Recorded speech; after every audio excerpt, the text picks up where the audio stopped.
I'm not showing the application.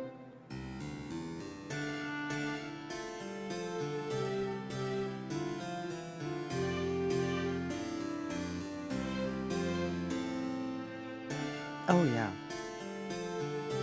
I just haven't gotten to that yet.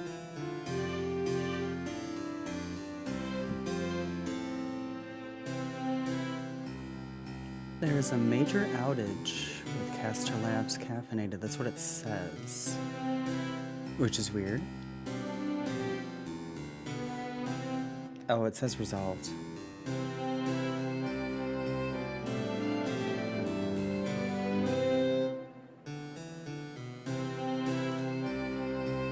As of 2 minutes ago.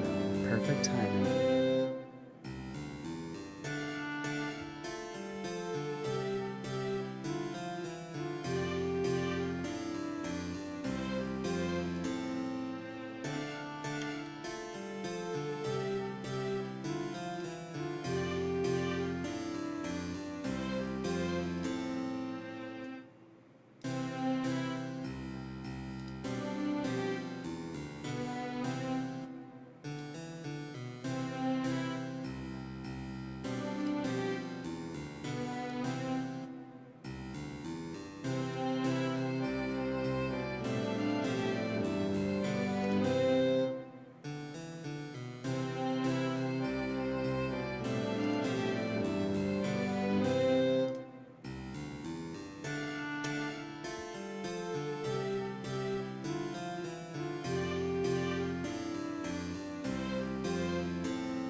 Oh, Okay. okay. My avatar just needed a little bit of tweaking. Oh, okay. Oh, excuse me. All right. Okay. So, how was your week? It's the usual. Yeah. Although Okay. I did learn what a caffeine overdose is like. Oh, did you have like your heart racing or something? My heart was racing. I was dizzy. My joints were achy. No. Holy fuck, dude. I went from like being like I need to run a mile to like 20 minutes later being like I need to lie down. I'm gonna pass out. I literally took my break early, and then I just sat in there for like half an hour until I felt better. How much caffeine did you have? 400 milligrams, but there's more. It was 400 milligrams, and I wasn't as sleep deprived as I have been other days that I drank that much, Uh-huh. and I just didn't eat that day. Up to that point, Ah, yeah, okay. I learned the hard way that drinking too much caffeine is very similar to drinking too much alcohol. You know, doing it on an empty stomach, especially. Well, you can drink caffeine on an empty stomach. It was too much. Okay, And it okay. was also So it was like 2 energy drinks. I had one at like, I think right before I clocked in at 6 a.m. and then I had another one like 4 hours later. So I probably should have spaced them out more too. It was like multiple things. Like I already like thought it through. I was like, yeah, there are like multiple things that were just like a cocktail of why this happened. And so I mean, obviously, besides drinking that much caffeine in one day, but I've done it. Well, Yeah. I'm glad you didn't have like a full-on heart attack. Oh yeah, yeah. Obviously, I'm not doing all of those things at once again.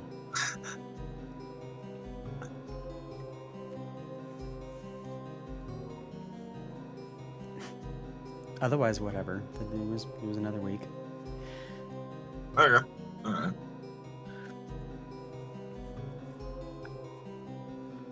So, when we left off before, like a few weeks ago or whatever, Mhm. I checked. I actually remembered that I was like a deer in the headlights about having to log in to download assets. Oh yeah. So luckily I remembered that before it came on stream, so I took care of that. Turns out I didn't have to make a new account after all, like I thought I did. Thank goodness. Yeah, I just didn't remember my password in the moment. So I'll just start it over. I'll just start this over so that we can get a refresher. Yeah, sounds good. Do you remember which project we're in or which level we're I in? called it. Oh, it's landscape example. I think it should be basically just the guy in the block. Because I think he's going to have us bring assets in. Landscape example. I should actually double check that.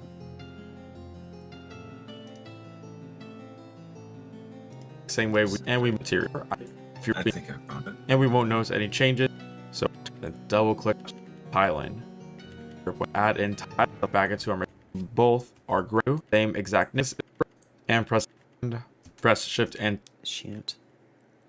I think he actually has a grass texture that I don't have in mind. Oh, we were painting the grass. Yeah, I remember that. I just don't know why I don't have it. I'm still loading landscape example. It's at 99%.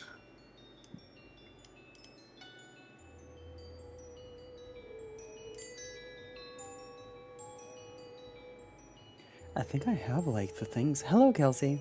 I think I have the. It looks like I have the textures and everything, or the nodes. But it's black? Is that supposed to be? Okay, definitely. Size dirt, size grass. This is definitely the thing. I just don't know why there's like nothing here. Yeah, I've got a bunch of assets, but my grass is gone. Oh, Did so we- it's not just me. Okay. No. Did we turn that off somehow? Oh, this is weird.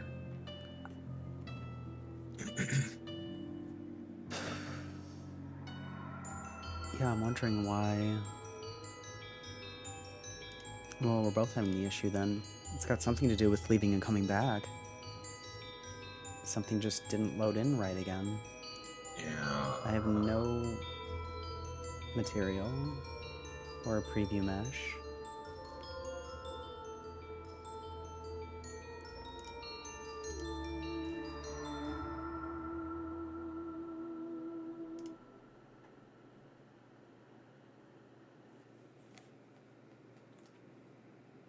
How do we open the texture matte wizard window?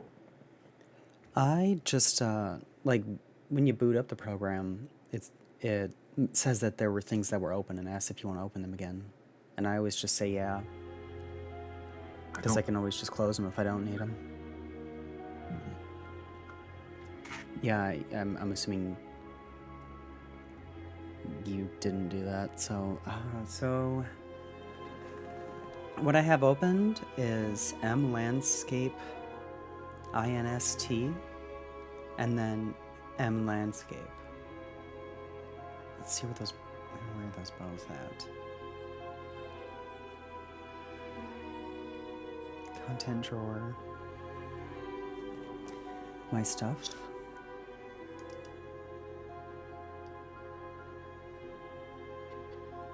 That sounds familiar.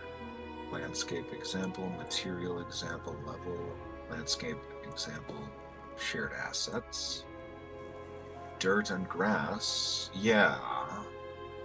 And we made Yeah. textures for these. Okay, so like the folder path for me is my content, my stuff, maps, landscape example, shared assets. Yeah, and I see the dirt layer info and the grass layer info. That's what I also see. So I would just. Oh wait, actually, yeah. No, wait, yeah.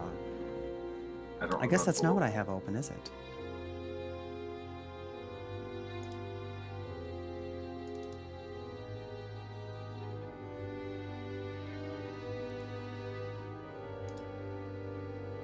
Well, I don't remember how we painted the landscape. I think that the landscape assets, I think those are just simply turned off at the moment. Yeah, I feel like it's just something got turned off and just turn it on, because we already painted it, I thought. Well, not I thought, I know we did.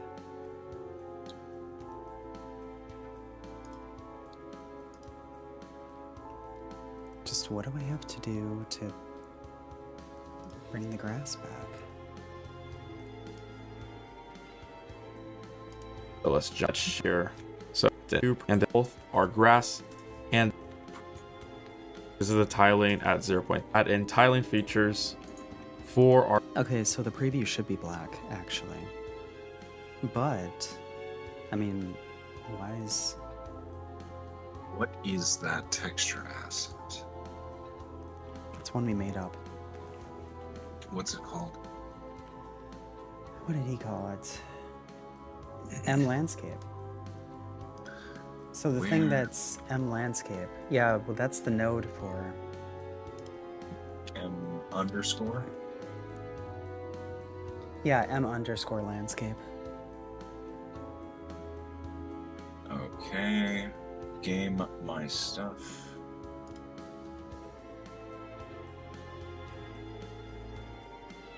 M landscape. Okay. And all right, there it is. There it is. All right. Okay. So I don't know, I have it open, but I also do not have any grass or dirt.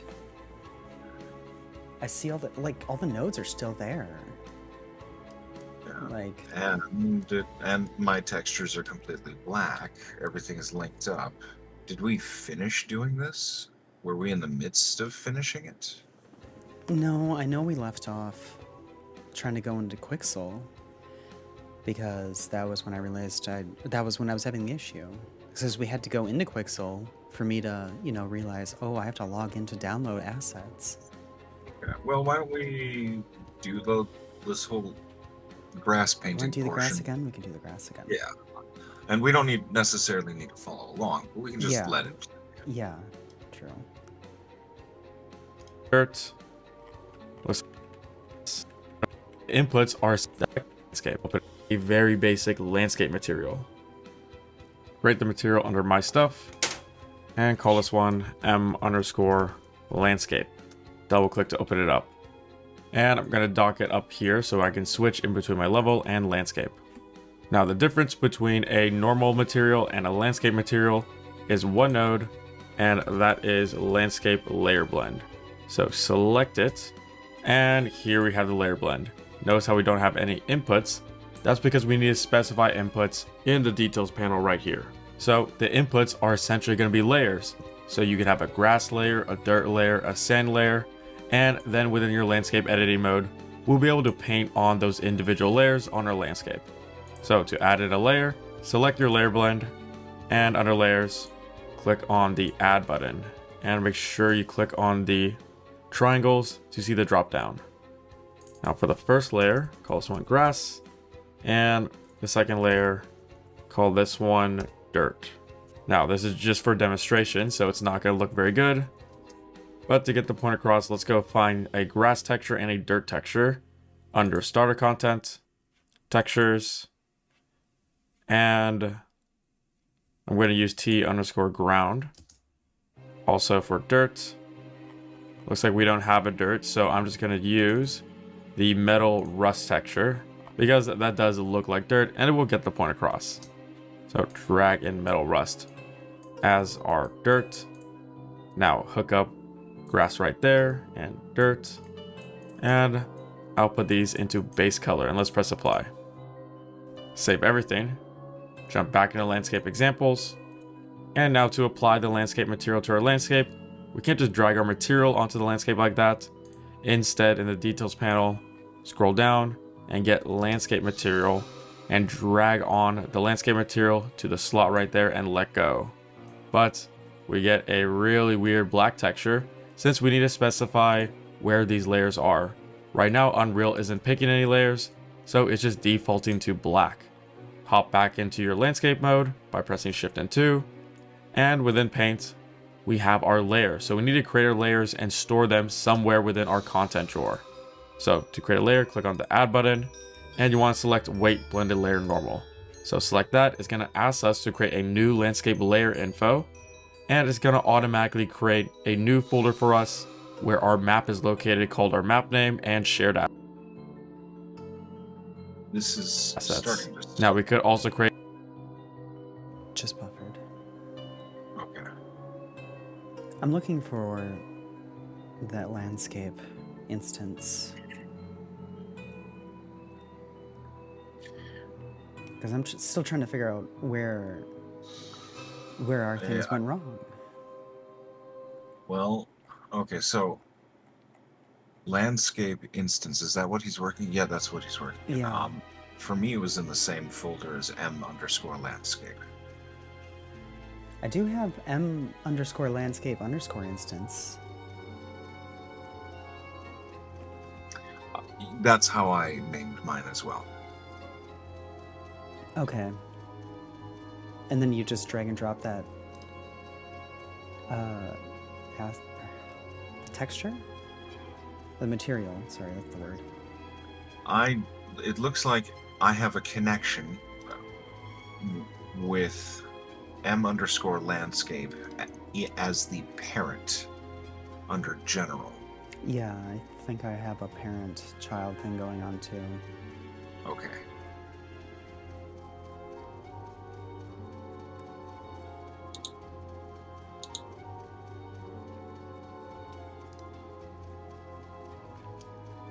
Just trying to figure out... Well, that says M_landscape. Material. Okay. Should it be instance or should it be... No, it should be landscape material, I think. M_landscape is the master, and... Yeah. And it should be the master? Well, the parent should be the master, yes. Yep, that's the one. Okay, I just pulled up your stream. Oh, you saw it, yeah. So this one should have... This should be M_landscape. I'll let it show up again. Just wait a minute. Start streaming together. Twitch may record video and sound while you are backstage for safety reasons. Recordings. Stream together. The host can initiate a shared chat. Oh. What? They combine added our some new chats? feature they added? Yeah. You can combine chats between the two streams? Yeah. Oh, Your that's chats combined interesting. with... I know, right? Other participating streamers as chats, jointly moderated and accessible to any third-party applications operating in the other streamers as chats, including chatbots and extensions. So every existing thing is going to work. They're literally just combining the two chats. Yeah. That is super... You know what? Screw it. Yeah, that's interesting. Yeah. I'm going to pop in here. How do you do that? What do I have to do? Do I have to do anything? I sent you a knock. I guess I probably have to go to Twitch for that. Here, give me Right. 2 seconds here.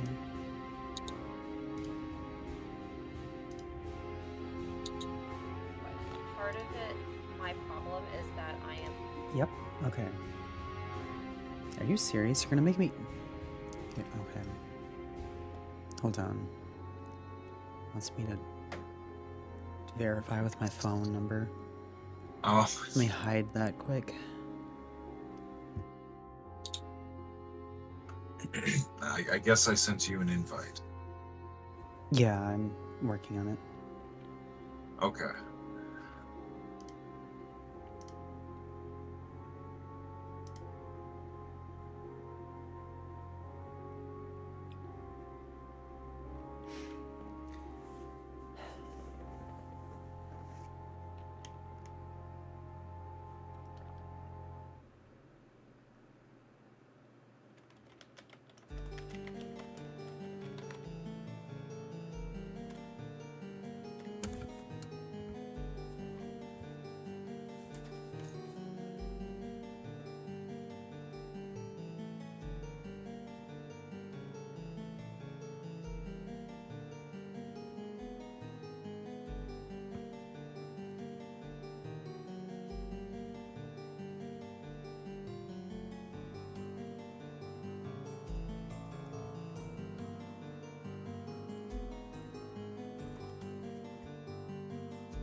Okay, it looks like that's done. I gotta open up YDIO again. I had to close it. And I knew I was gonna do that.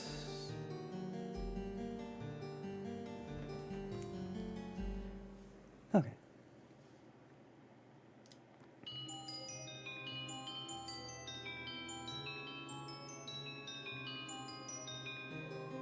Okay, it looks like...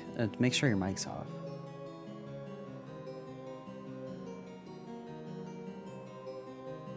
My mic is off. Unless you wanted to... Are we used? Oh, he muted himself in Discord.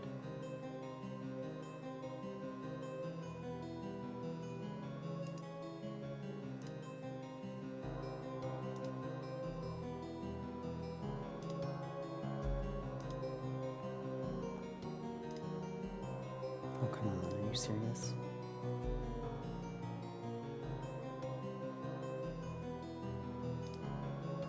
Oh, okay. Now it's using the wrong one. Okay.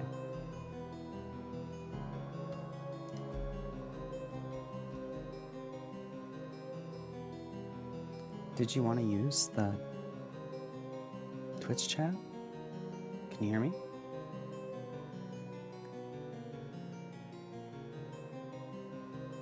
He should be able to hear me.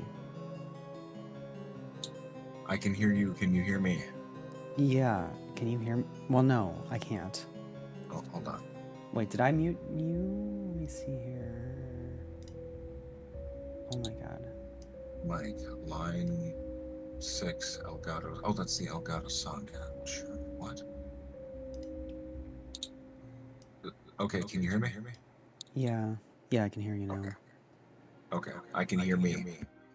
in your mic. Yeah, I can hear you echoing because I'm hearing you in Discord and Twitch. Ah, okay. Oh yeah, you were talking about because you can hear you in my stream, right? Okay, now that we did all that, Try share chat.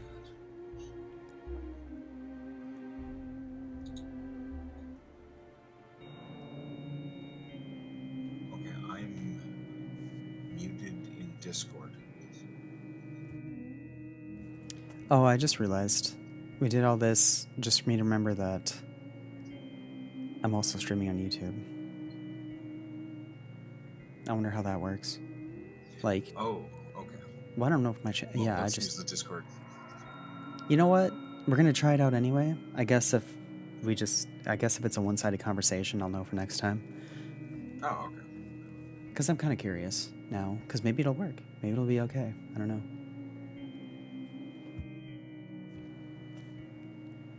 All right. Back to this. Alright, I can still hear me. Yeah, right? That's what you want, right? No. You don't want to hear you. Yeah, because I'm hearing myself from... I mean, you're gonna have to stop watching me stream if you don't want to hear yourself. Your stream is muted. Oh. Oh, that's weird then.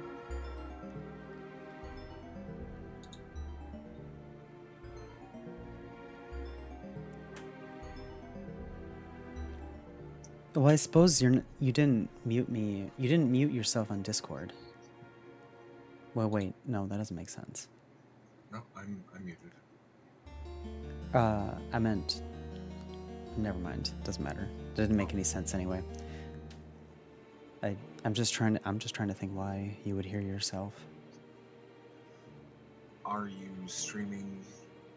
Oh, you're streaming your desktop audio. Oh, I guess just... Oh, shoot. Oh, whoa. Oh, right. The Twitch... Well, I don't know if I can close the window. That might take me out of the chat. Let me see.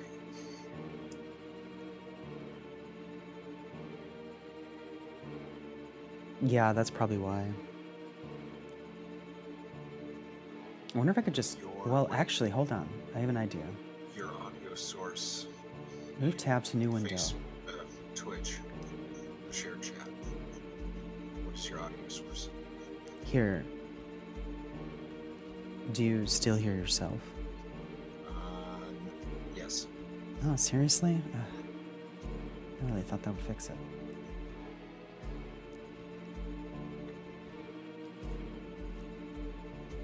What was your question? What is the Oh, audio this- source for me in your Twitch shared chat? Audio output is my headphones. Audio output is that? Elgato Wave 3, sorry. Which is the audio interface that I'm using to talk to you and hear myself. Like, my input and my output are the same device. So I'm trying to wrap my head around this. Why am I hearing myself with Twitch and not with Discord?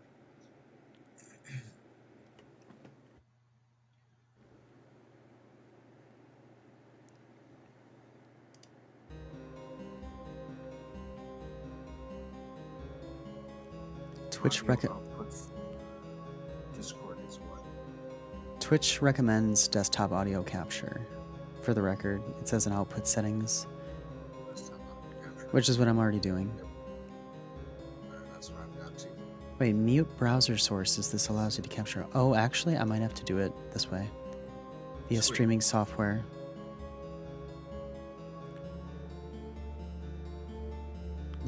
I don't know. I guess try it now. Test 1, 2. Yep, still here. It's still there? Oh my god.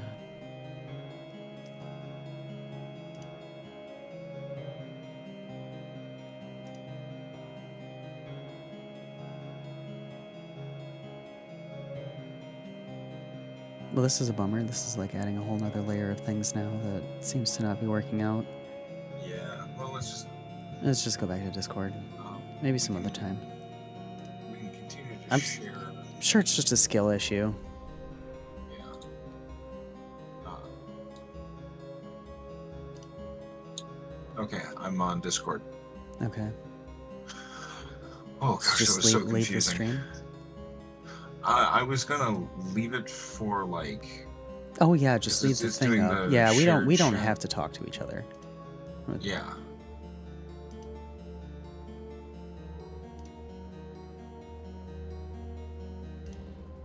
Yeah, we'll just leave the chat function. Oh wait. No.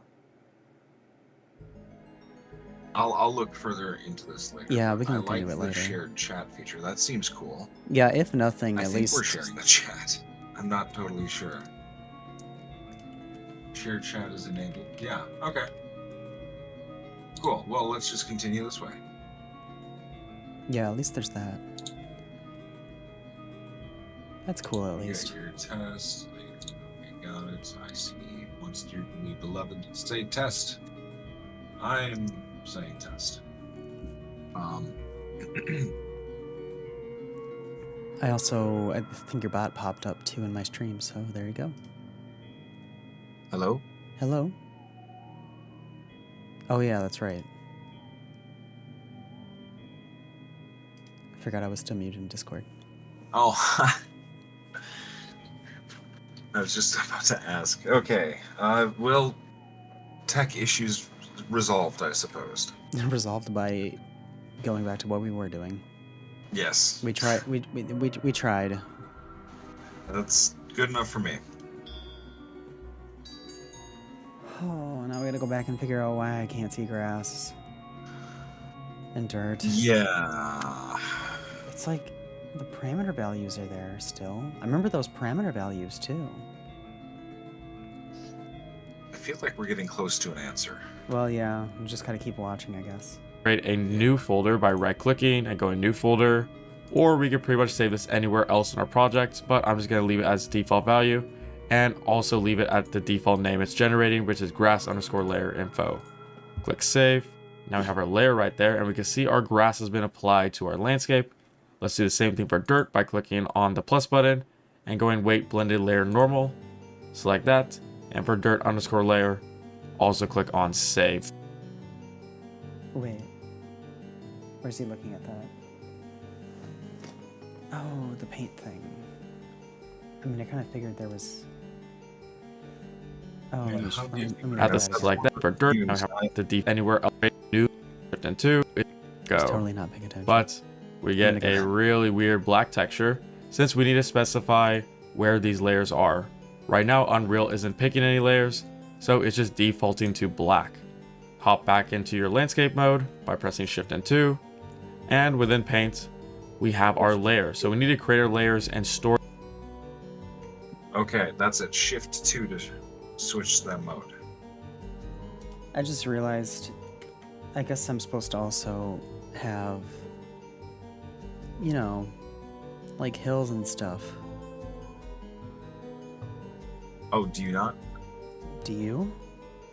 I do, yes. Oh, crap.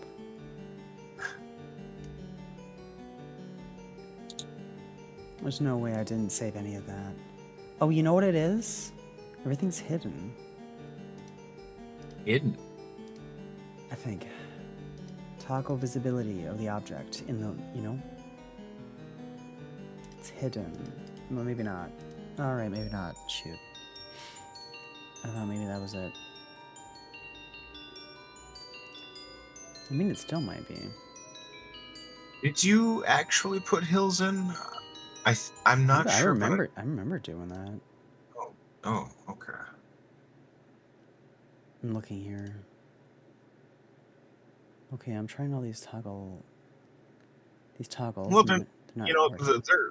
they're not difficult to do. No, we I could, should probably just do it again anyway. Yeah, Refresher. yeah.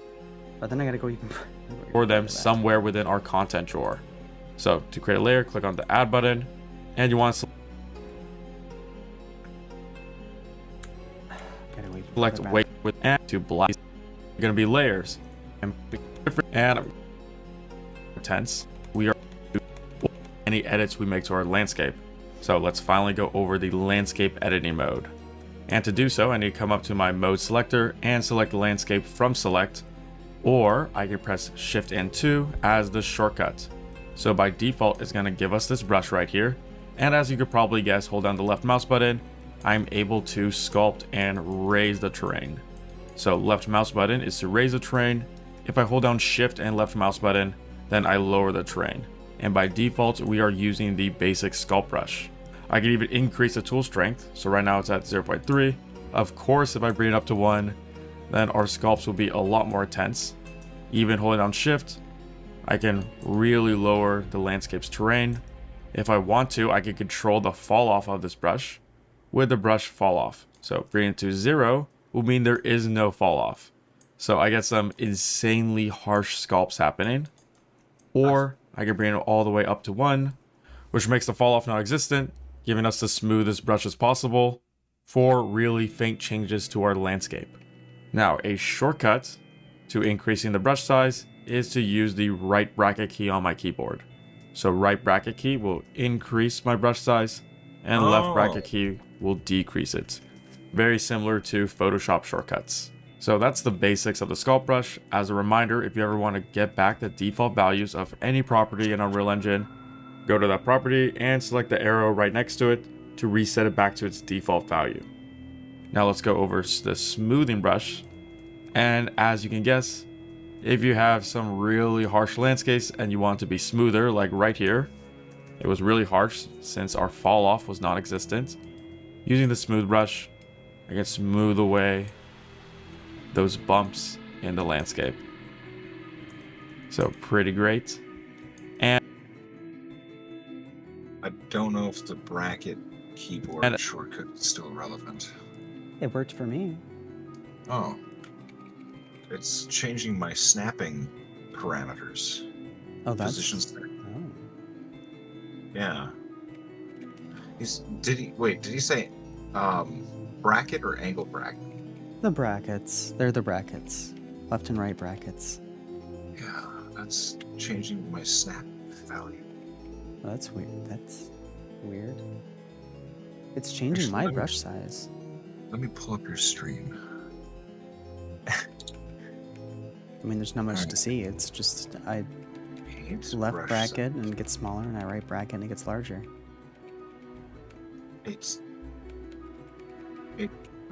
Nothing. What? That's okay.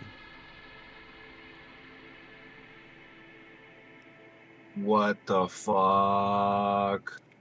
Okay, whatever. I don't care. Okay. I guess I'll just start doing stuff. Excuse me. It's, Yeah. You can make a weird hill and put your assets on the top of the hill. Oh, I made a hill, all right. There you go. That was. Oh my God! Whoa, What's it doing? yeah, you Why is it did. doing it? Yeah, what's it? That's It's going Oh, nuts. it's tool strength. Is 0.3. Oh. I mean, if you hold it, it's just gonna keep going. But I'm just surprised it goes that fast. Yeah, that seems. Yeah.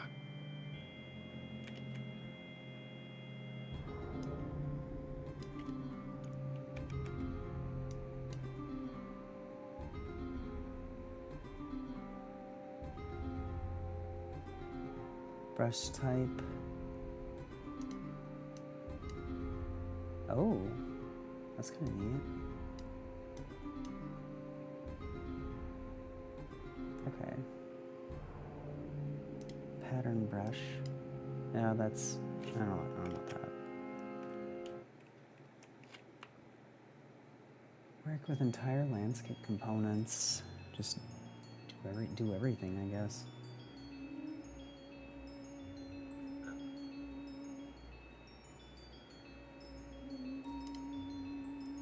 I feel like I'm missing something with the brush types. They don't seem to be working for me. Working right. They're not working for you either, you said? Yeah, they're not really working for me either. We haven't gone over them either, so like. Well, I mean, we did. We did all this. He I was And then next brush, he was brush going type? over it. Yeah. visual Oh, effects, right. and X Spectral High Fog. Simply Wait, what? It's under sculpt. There's brush type and brush fall off.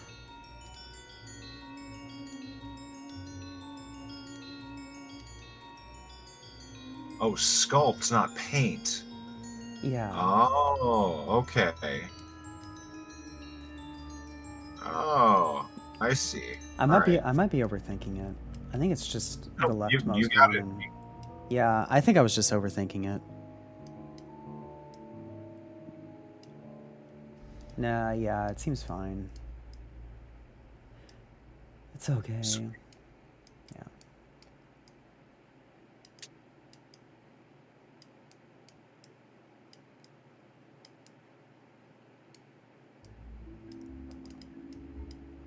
Okay.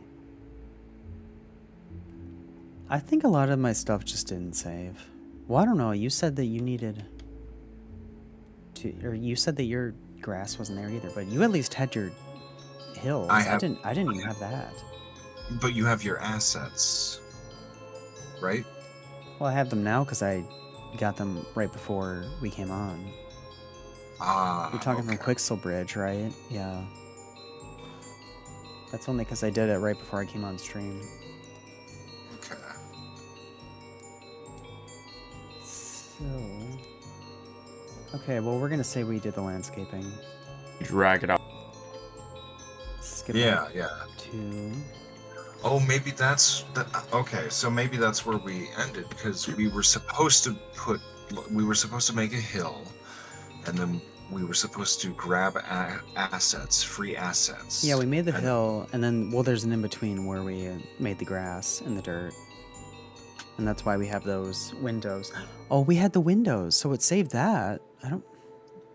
Windows. Not the OS. The M landscape instance and the M landscape Yeah. with the nodes. Oh, you're talking about the material graph. Yeah.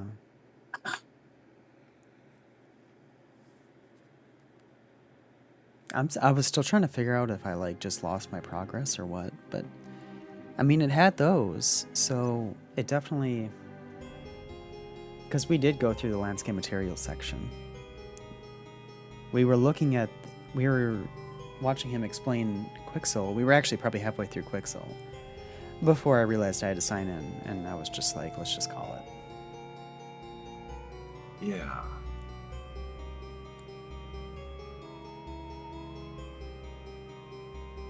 So I'm wondering if I just need to paint with the material now. Grass. Escape That's a good edit question. layer blends, which are sampling from the same exact layers.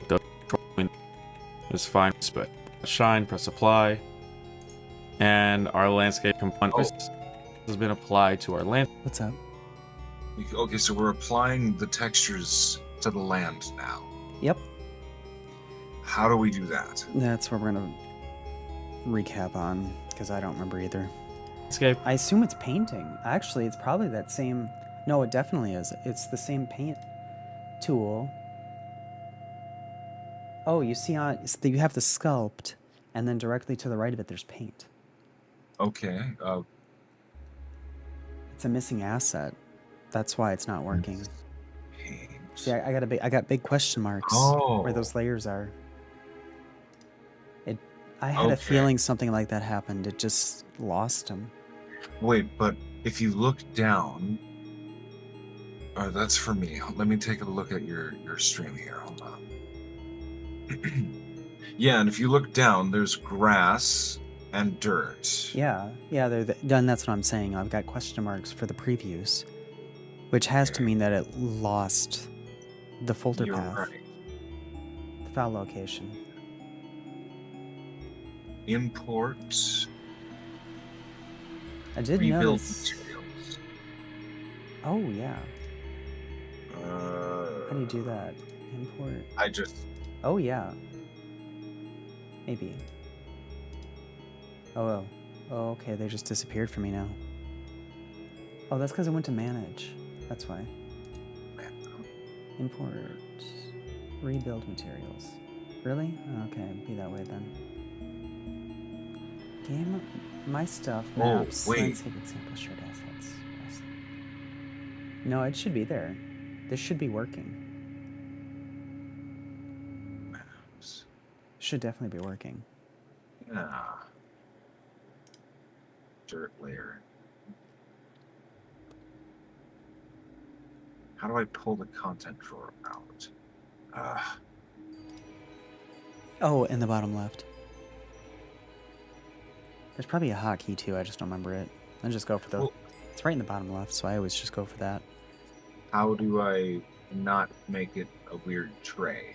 How do I actually pop it up? You're right. There was a way to do that. I dock in layout. Oh, yeah, that's okay. Thank you. Yep. All right, my stuff. Maps, landscape examples, dirt layer info.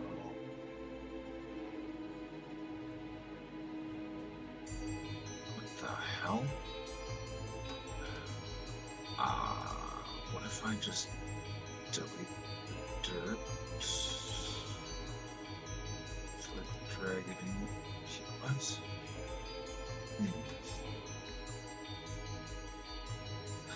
Let's delete them and then start over. How did he? I'm gonna undelete mine. You might have to. I mean, Layers. That's Layers. work. But He added them in as layers. yeah, right. Oh, you mean delete the layers? Oh yeah, sure. I thought you meant Like- I thought you meant delete the materials and do those all again. No, I'm no, like, no, no, bro. Sorry. No. Delete Yeah. the layers. But how did he add? How did he add in layers again? Well, we can find that in the video Okay. as soon as mine's done doing this. I will delete them. They are deleted. Are you sure you want to delete this missing layer? Okay. How the fuck did he add a layer? Well, actually, Just drag and drop. No. you know, I feel like it should be. Whatever. I'll just play the video. I feel like it should be easy to figure out. Let's but do the same thing for dirt by clicking on the plus button and going I with feel like if I had enough time to just mess with it, I probably would just figure it out. But screw it. Let's just get the answer. blended Yeah. layer normal, click scan, or read a new process add layer since we need to specify where these layers are. Right now, Unreal isn't picking any layers, so it's just defaulting to black. Hop back into your landscape mode by pressing Shift and 2, and within Paint, we have our layers. So we need to create our layers and store them somewhere with. But we have our layers? Oh, they're just there? Oh. Okay. Well, undo the deletes then. Yeah. Why are they just there? More like, why they're like there but not there. Okay, I'm gonna Google this. Yeah, maybe they'll just how to like rebuild layers or something. Or well, we already tried that.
Fill.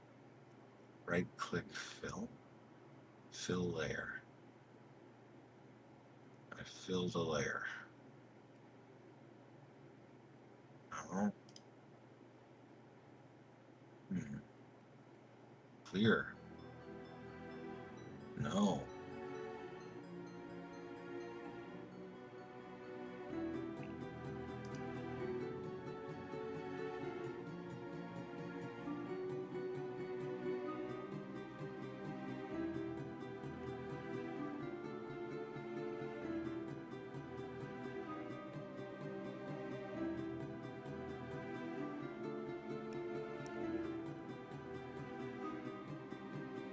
It's not it.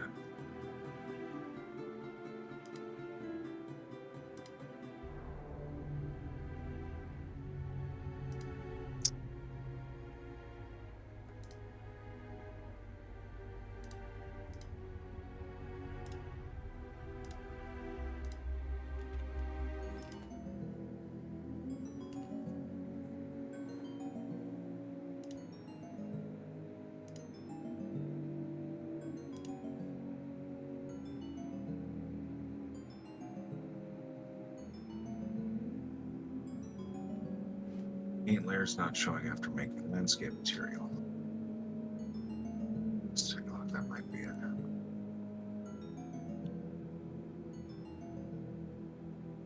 Target layers are blank. Question mark. But now there is nothing. Okay, this looks relevant. Okay. I mean, I'm trying to look too. Just wherever. There's no answer. Oh, jeez.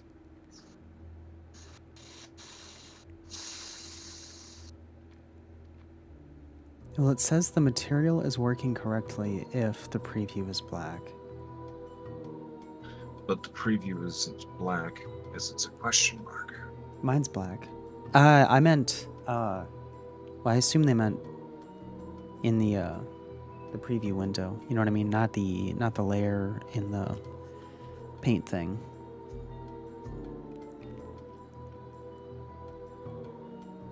I think it's just not assigned to it, but it's like, how do you re-sign it? The layers with question mark appear. Do it manually by going in the details tab here. What the fuck? This isn't answered either. What the fuck?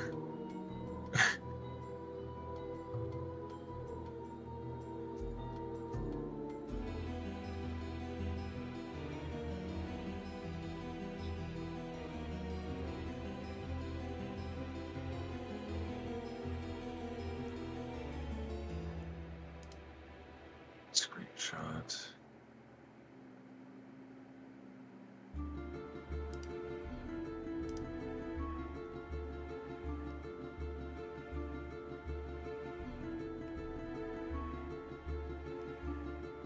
I guess I don't get the screenshot.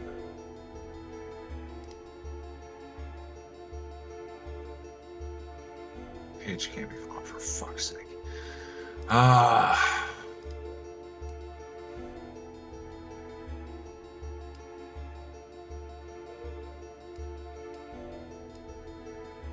Data nodes. Getting an error on bugs. Paint tab. Add the first layer. How do you add the first? How do you add a first layer?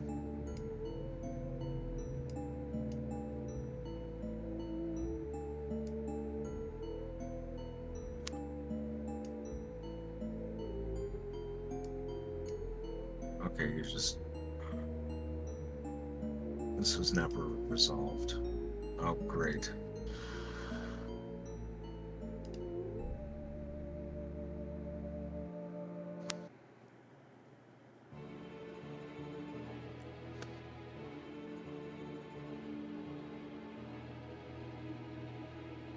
Oh, that's not it.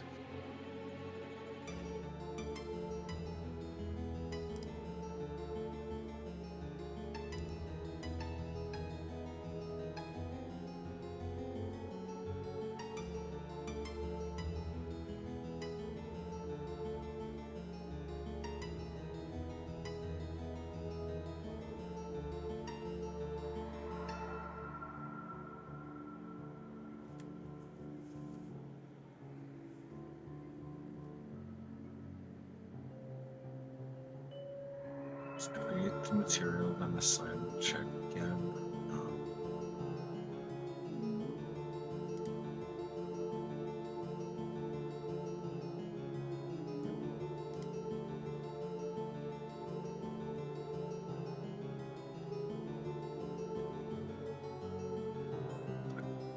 Create button.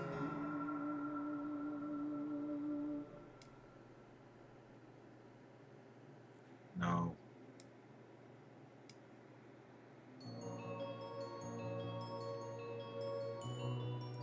Landscape material didn't actually get applied to the landscape when I created it, even though I assigned a material at the time. In the Modes tab, where's the Modes tab? Click on the place icon. What?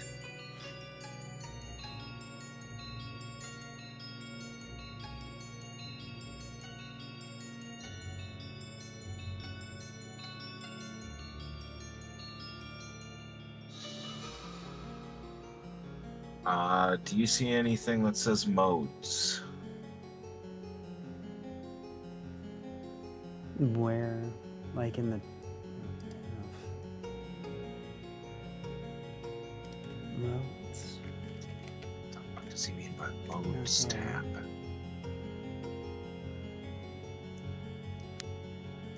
You can search every tab, so there's that. Editor modes? Missing mode. It's missing. What? Close down modes tab. Menu window modes. Okay. Window. Are you sure about that?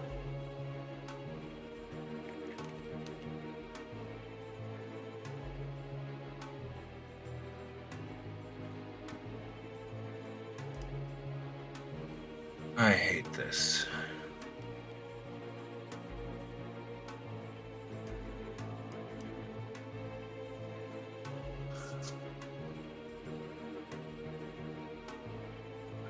Windows tab. Window. Images and are supposed to be This is why I've been no. I've been AFK for a month because I suck.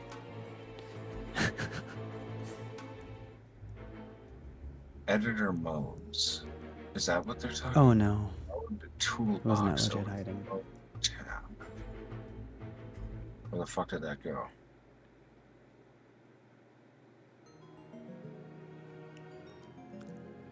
Last week there was supposed to be a thunderstorm, and I just didn't want to risk my computer getting fried.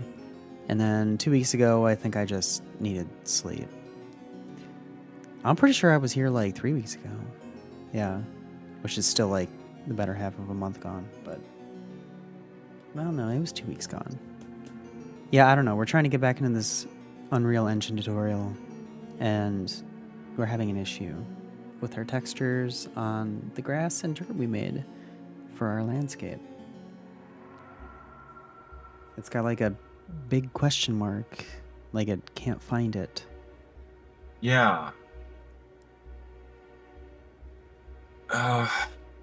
And it's telling me how to open modes. How old is this?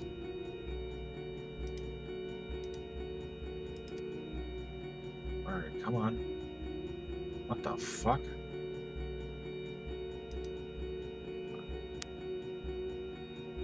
Under the modes button, the top to what? You're already in this menu from scratch. Why is this menu designed?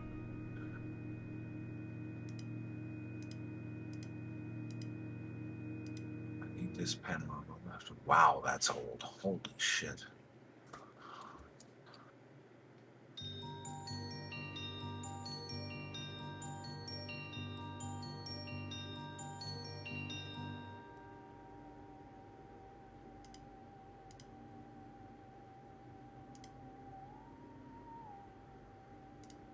Okay, I'm going to assume this is no longer a relevant answer. And it crashed on me. Oh no, really? Yep, Like you have to it reset. was. Oh. That's fine though. I mean, should we maybe just take the L? No, we can get this. I'm trying to import it. Reset import location. We just have to somehow remake the layers. There's another option that we haven't explored yet. Hold on, I'm trying. Oh, geez, really? I try going into the folder to import layers and it says nothing matches. There are no items match your search.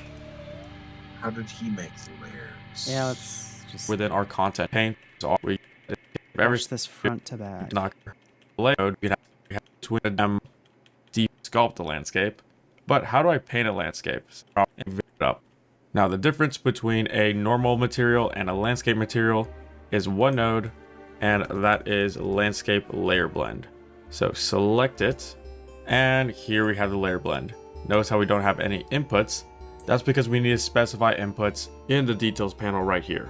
So the inputs are essentially going to be layers.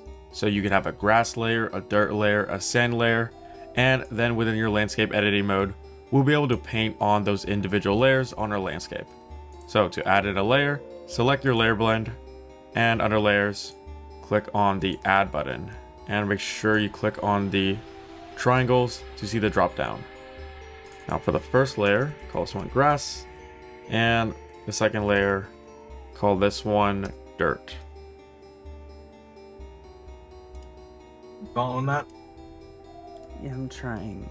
Okay, landscape layer blend. Yeah, mine say grass and dirt. I don't know about you. I mean, look, that looks right on my end. It's under parameters, and you click on the texture sample, the one that says texture sample, that node. In the Parameters, texture sample. What? or it's a texture sample node, and then you have the details and the parameters. Oh wait, I lied about parameter. I lied about parameters. It's details. Well, okay. Well, my setup looks similar to yours. Yeah. That looks. See, I think these materials are right. It's just. Yeah. I genuinely think the materials are perfectly fine. Now, this I is don't know, just keep for watching. demonstration, so it's not going to look very good. But to get the point across, let's go find a grass texture and a dirt texture under starter content, textures, and I'm going to use T_ground. Also for dirt. Looks like we don't have a dirt, so I'm just going to use the metal rust texture because that does look like dirt and it will get the point across. So drag in metal rust as our dirt. Now hook up grass right there and dirt, and I'll put these into base color and let's press apply. Save everything, jump back into landscape examples, and now to apply the landscape material to our landscape. You know what? Screw it. I'm just gonna hit save and see what happens.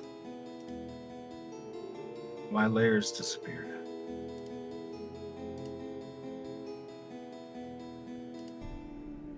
Paint.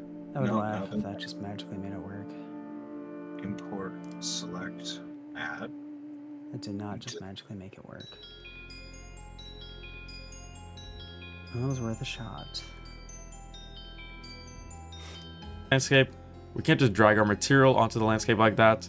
Instead, in the details panel, scroll down and get landscape material.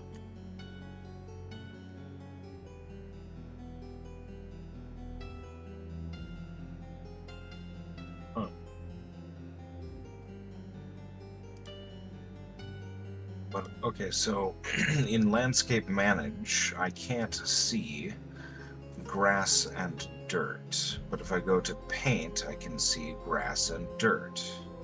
So Are you supposed to see them in manage?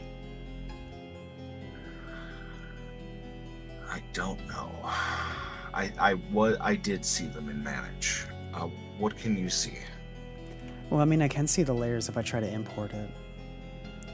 But How do you That's import? it. I want to delete my layers and then import them. yeah. Under manage, there's an Manage, import. import. Import, export. Although there's Uh-huh. also this import from file.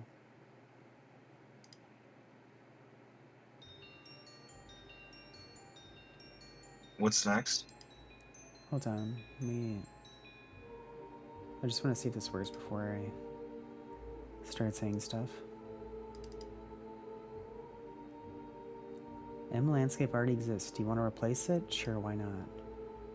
An object already exists in the file. Do you want to replace the existing object? Yes, I do. Which is in use. Running editor. You're just complaining that I'm using it? It knows. Well, it knows something's there. I don't know. Wasn't. Yeah. Yeah. Okay. So. So you were trying to import m_landscape. And I was gonna tell it to overwrite it, but it's like you're using it. You can't overwrite it because you're using Yeah, it. Well, you also selected m_landscape to import. And I Right. think you wanted something else because No, you're working. I just wanted to see How if that would work. I just wanted to see if that would work. Oh. It didn't work. That was my intention, to import it and override it. How did you import? The import tab is right here under manage. Manage, import, then what? It's this right here. After you do manage and then import, I'm showing it my stream. Then this pops up. And then you can actually see the layers here. I don't see anything. You don't even see that? I see height map file. That's blank. I see import type, import mode. Oh wait, if I expand layers. Yes, I forgot to mention that. I have landscape visibility, and that's it. Oh, I have grass and dirt under there. I do not. Oh, okay. And the roost set. No. Another thing that I've noticed is that there are no file locations here. Like, you're supposed to find them. I know at this point where they are, but when I go in there, no items match your search, meaning that doesn't work. Wait, so I think this is only for importing Kind of. topology. What file No. type is this? What if I add?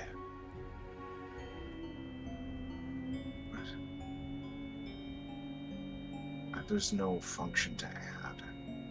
I wish I could see what file type this is.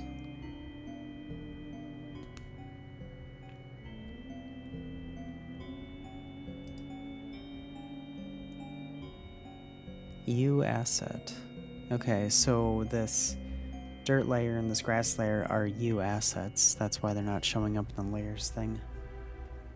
Okay. That explains that. That's okay. So they're assets.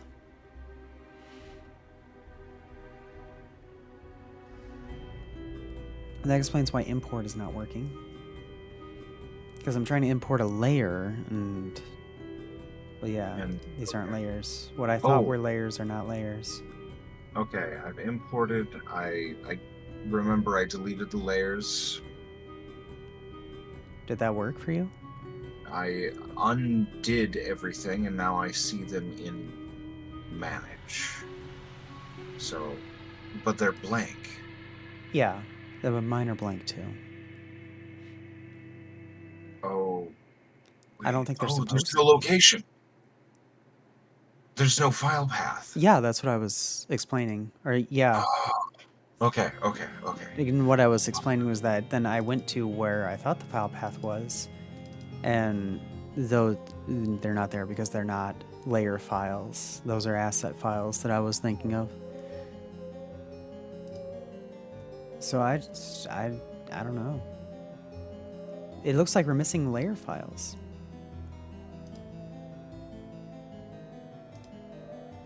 What the fuck? That's If you look under paint, if you go to paint, you go to the layers again, you hover over them, they show what the file path should be. Well, actually, that does say grass layer info. Maybe I should just do this. grass layer info. Yeah. Oh, You know. grass layer info. Here, you know what? I'm gonna delete him again. Because I actually have it open in the content folder this time, I'm just gonna drag and drop and see what happens. Oh, okay. Oh, nothing happens. Nothing happens. Okay. Why would nothing happen? Like, come on. Are you for real?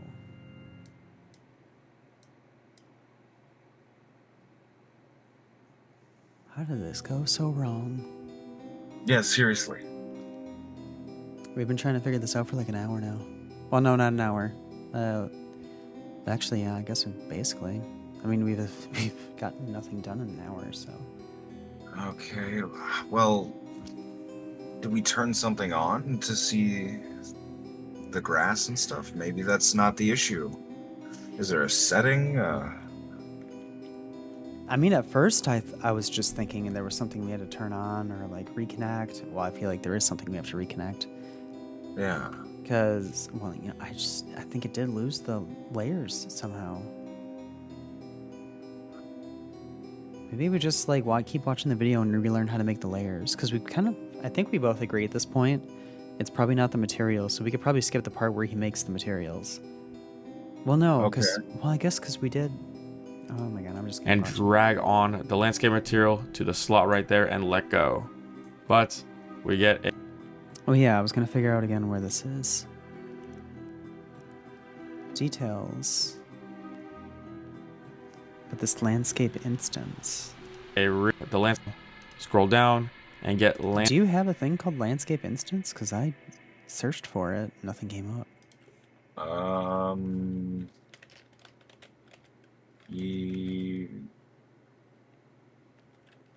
Yes, I do. M_landscape_instance.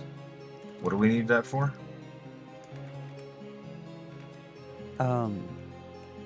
Well, you're better off than I am because I don't have it.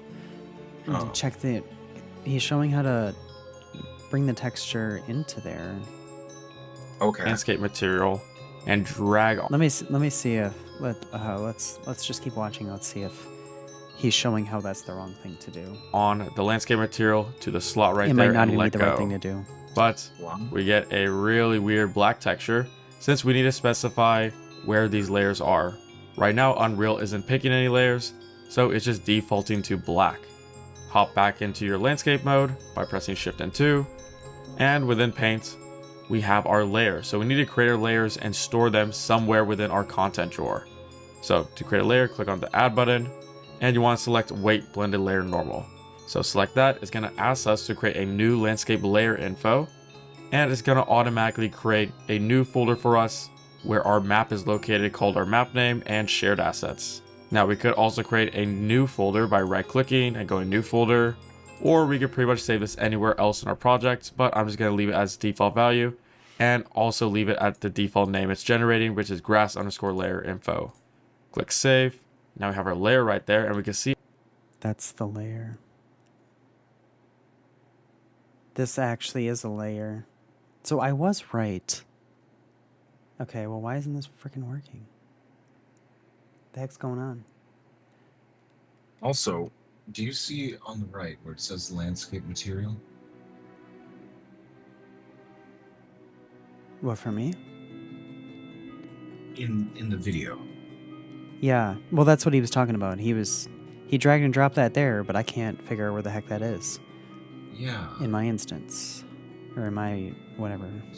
He would have had to set a setting, maybe in instance. I have all kinds of landscape things. I don't have enough details. Material. Oh wait, this one does actually. Okay, you know what? I just had it named differently than he did. That was a skill issue. Oh, I have the thing, I just didn't name it what he named it, and I thought I'd been doing that for every single step. So alright. I guess now and then I'm coming back, I'm like, all right. Oh, you changed some. Oh, okay.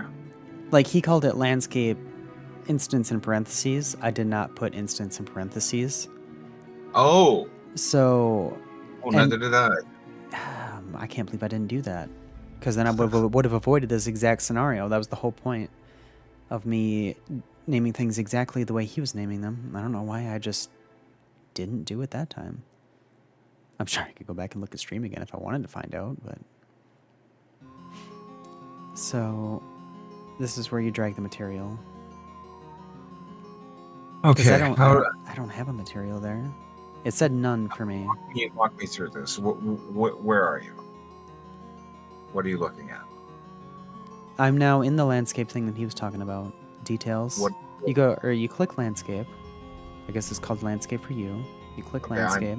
Underscore landscape. I'm looking at the material. Details. Yeah, details. You go down to material. I don't You get see it. detail. You don't? I'm in the material graph for M underscore landscape. Not M underscore. You want me Um, in the instance? The Okay. outliner. The outliner. Yes. Outliner. Outliner. That's what they I call can't it. read. That's what they call the thing in the top right of the main.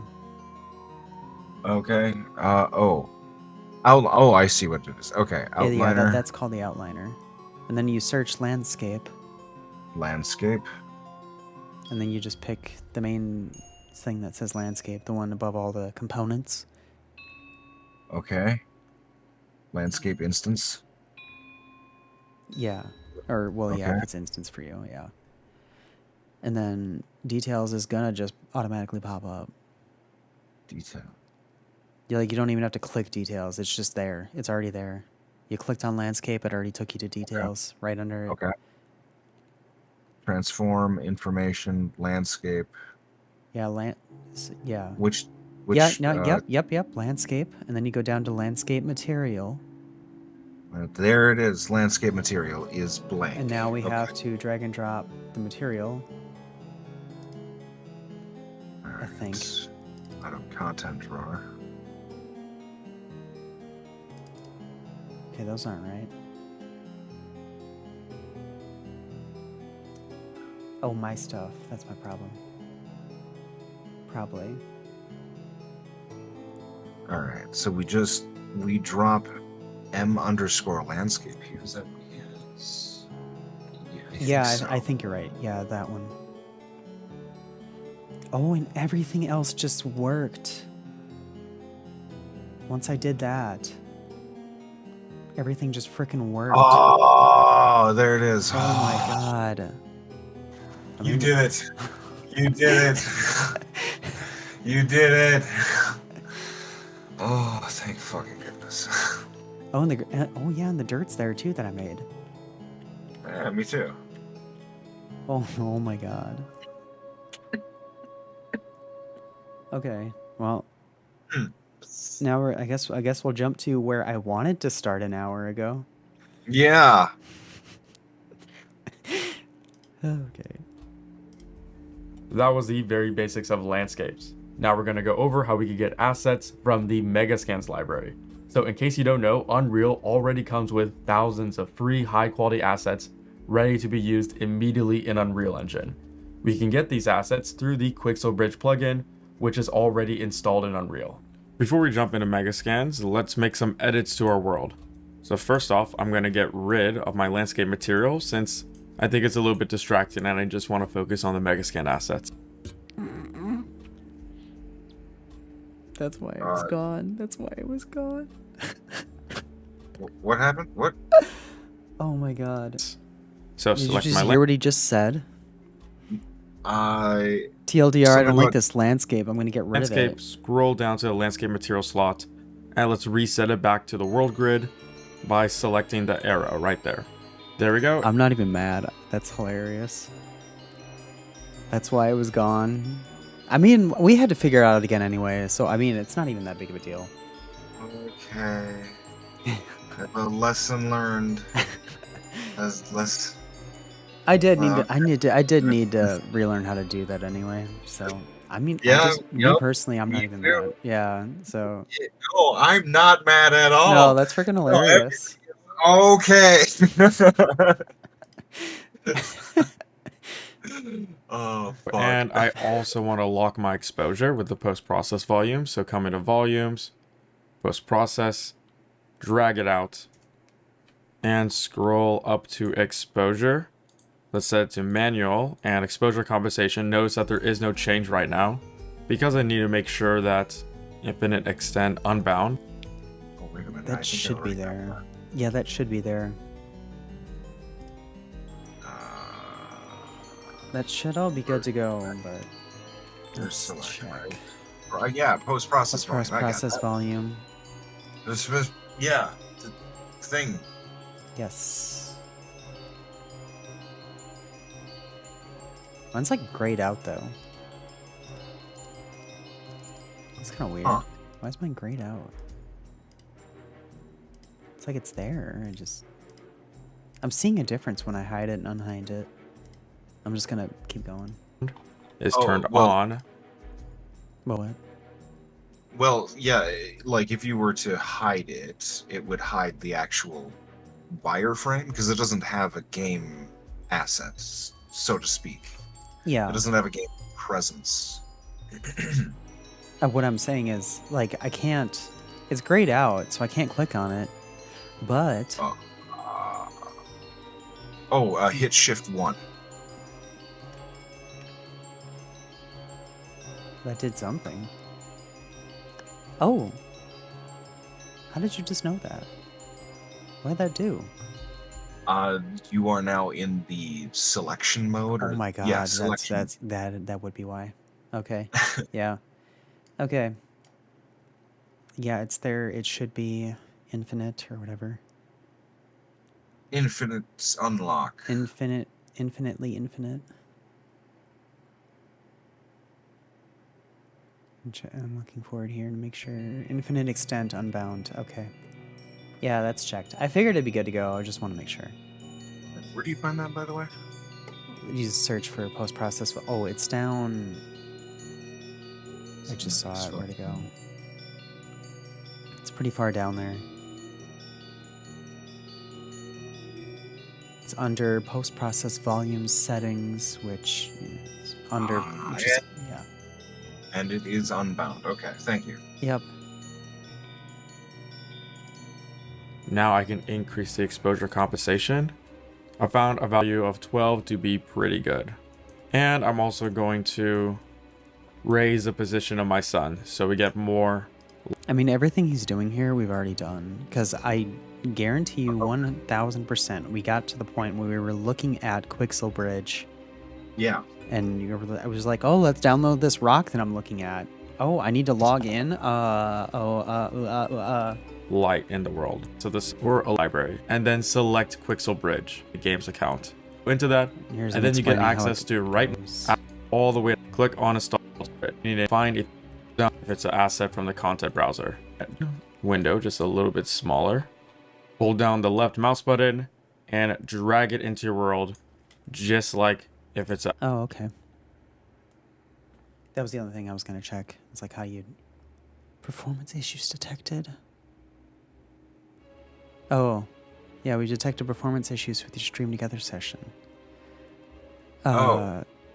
Just That makes sense. We're on the same IP.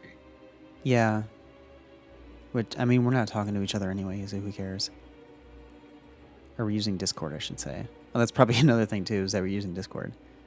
Oh, yeah. I don't know, as long as the chat works, I don't care. Not that we have a chat anyway.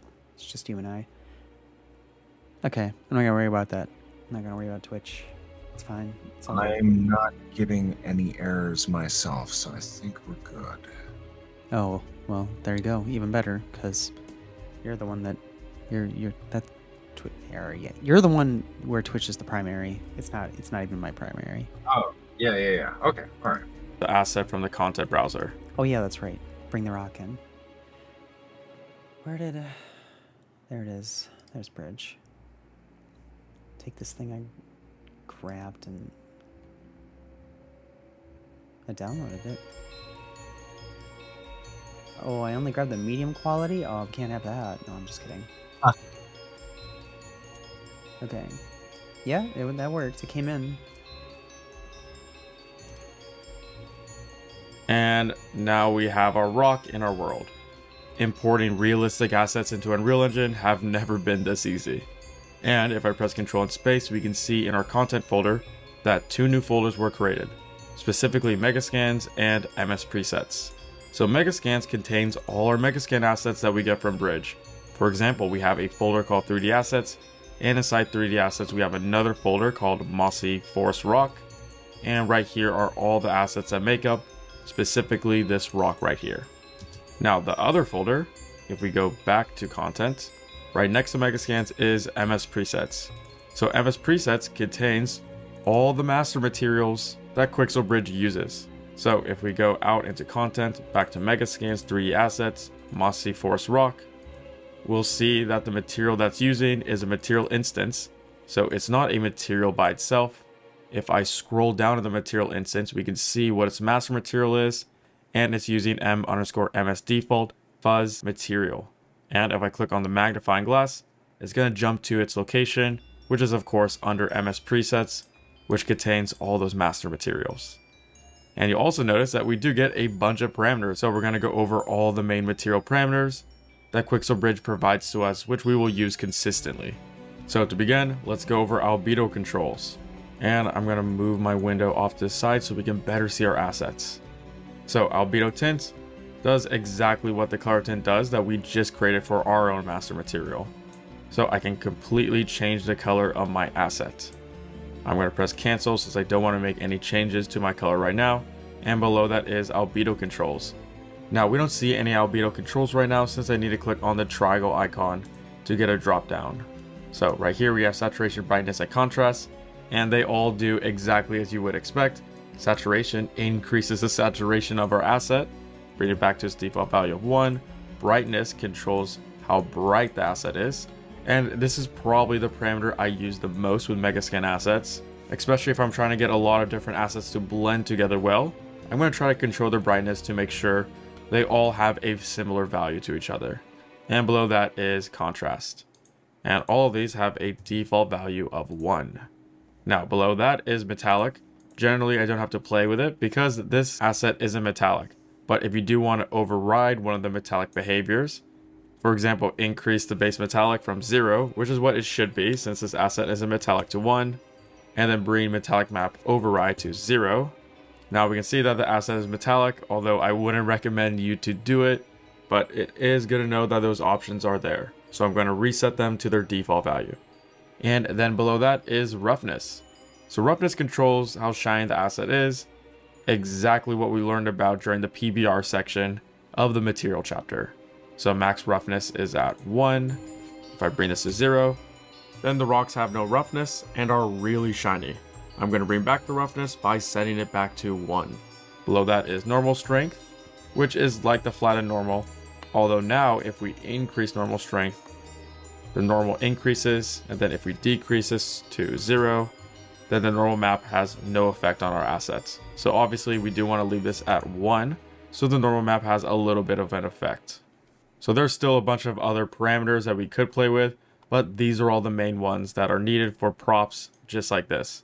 Now, let's go over how we import a surface material, which is different from a prop, since surfaces are good for a floor like this cube, and not necessarily meant for specific props. So let's go into Quixel Bridge, and let's find a nice surface. For example, brick, decorative brick wall, and we could click download, although I do want to go over the different quality options. So right now it's at the highest quality. We have. How does he open Quixel Bridge? I keep missing that. Oh, it's because they already did it in the video. You go to. Oh my god, I did it. I literally did it earlier. I did it before the stream. That's why. I already had Quixel open. That was, yeah, that's why you're like, what the hell? open up window, and then yeah, it's in the top. You know, file, edit window, and then go scroll down until you see Quixel Bridge under Get Content. Get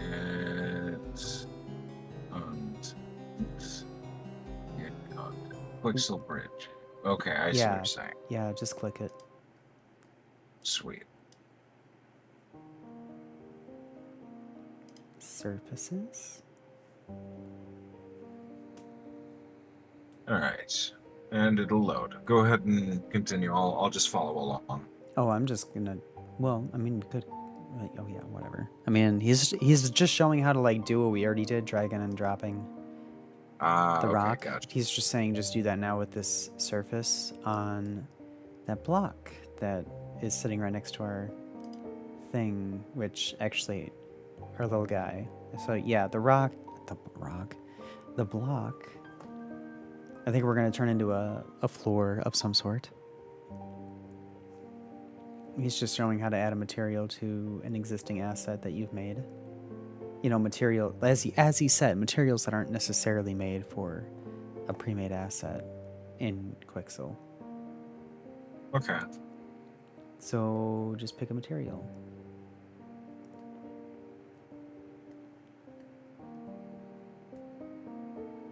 Whatever you think you want your floor to be. Maybe you want shingles for a floor, because that sounds like a fun time, walking on shingles every time you want to go across the floor. Actually, I kind of want to make it wood.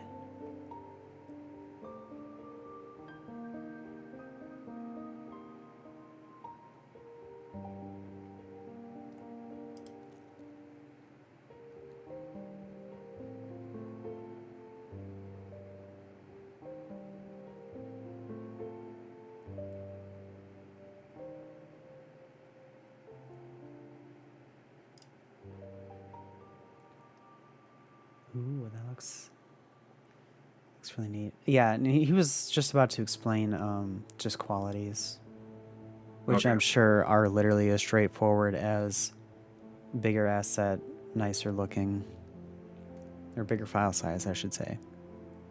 Probably. I mean, we could watch. Maybe I'm. Who knows? Maybe there's something I don't expect. Have low, medium, high, and highest. Low quality is 1K textures, medium quality is 2K, high quality is 4K, and highest quality is 8K. Okay, don't get that last one. So I think generally, unless you're really trying to go for the best looking render as possible, I wouldn't go with 8K textures. The highest I would go with is 4K, and click download. So you're gonna have to wait for this to download. And once it is done downloading, simply click the add button. Immediately, we will see that our content browser opens up and we get our material right there. The material functions like any other material. You can. What's up? We're just dragging and dropping from Quixel into something. Yeah, I think we're just gonna drag and drop it onto the block, I'm assuming. Okay. So when I added it, you downloaded it, and then you clicked add, right?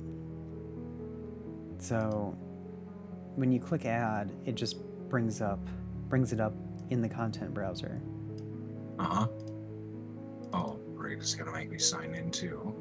I wondered about that. I knew I should have said that to you. And I'm signed in. Cool. Oh, Okay, there's the okay. download. There you go. We'll just go with medium quality. I most definitely did not go with medium quality. All right. Okay, the folder's there. The folder's there under and actually also Desert make West. make a note too of where it takes you. So under just make a note of where the file path is what I mean. At least I just would, this is probably just a good habit to have when it's just kind of showing you where it threw something. Yeah. It's Megascans where did it surfaces. throw? Yeah. Megascans. Surfaces. And then Under Megascans, all I have are 3D assets. You What's don't. going on? It should have made. If you downloaded and added the surface, whatever surface you chose, it should have. Are you sure it finished downloading? It should be done downloading by now, but maybe It not. says the download did. Okay, then click add, right next to where the download button Oh, was. add. Yup, and then it'll make a folder for surfaces. Thank you. That was the step I was missing. Yep. Okay. Except. Yep, and there it is. Yeah, no, yeah, except in my case, it's like I'm looking right at it, but what is? It says grass layer info. No, what is going on? Something's going on here. Oh, whoops. Let's see. I feel like I have, I have two browsers open. Oh, yeah, I don't need this. That's my problem. Okay. How do I make Okay. a cube again? The cube, if it's not already there, just probably right click. Maybe not. Quickly add to the project. Yeah, up there. Like right by where it says selection mode, there's that big plus button with the block. Yep. And then Content browser. I'm actually looking at shapes, click shapes, and then cube. Shapes. Okay, And then that's what. cube. Yep. There's probably it's probably like Shift A or something, I bet too for hot. Nope, it's not. It's not like Blender. All right, there's my cube. And then he did flatten it out on his, so I guess we might as well do that. How did he flatten his? Scale it flat or? Oh, that moves it. Yeah, how do you rescale it? Transform? Yeah. Press R on your keyboard and then just kind of drag it. Oh, you down. just press R. Wait, isn't R? Oh, yeah, that's right. Yeah, you're right. It's gonna be like, isn't R rotate? And we keep having this conversation every time we bring up this. That is not a. It's not how Unreal does things. Scale it to the width that you want first. I don't know the width I want.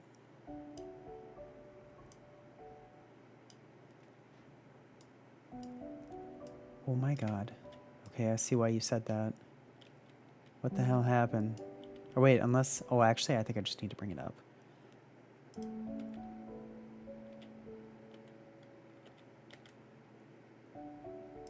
Oh, yeah. Okay. It was just clipping into the mountain I made.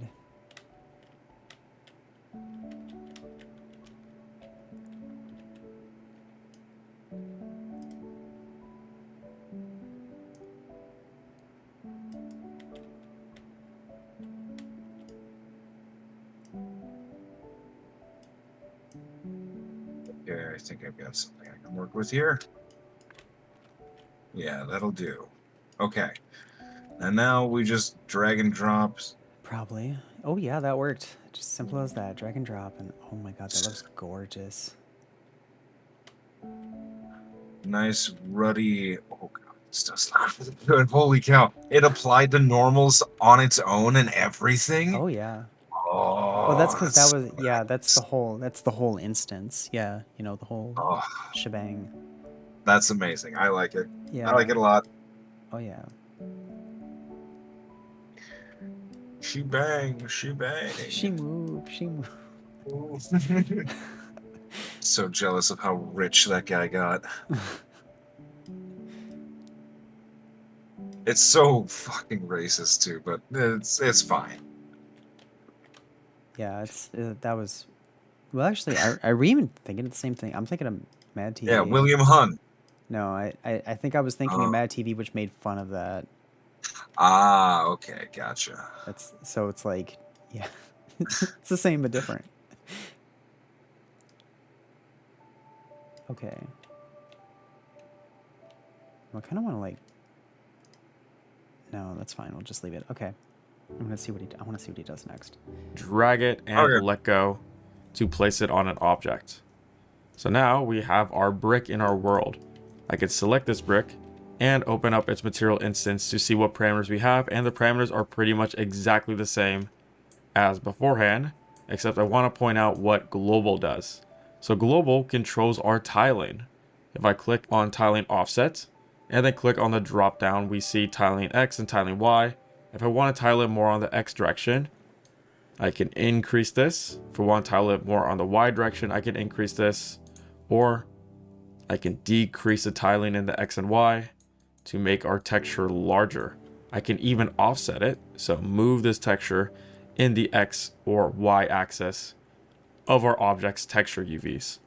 And if you really want to, we even have the ability to rotate this, although I'm just going to leave it at 0. If you ever want to reset all the values at once, then click on the top arrow. And here is a neat trick that I do want to point out.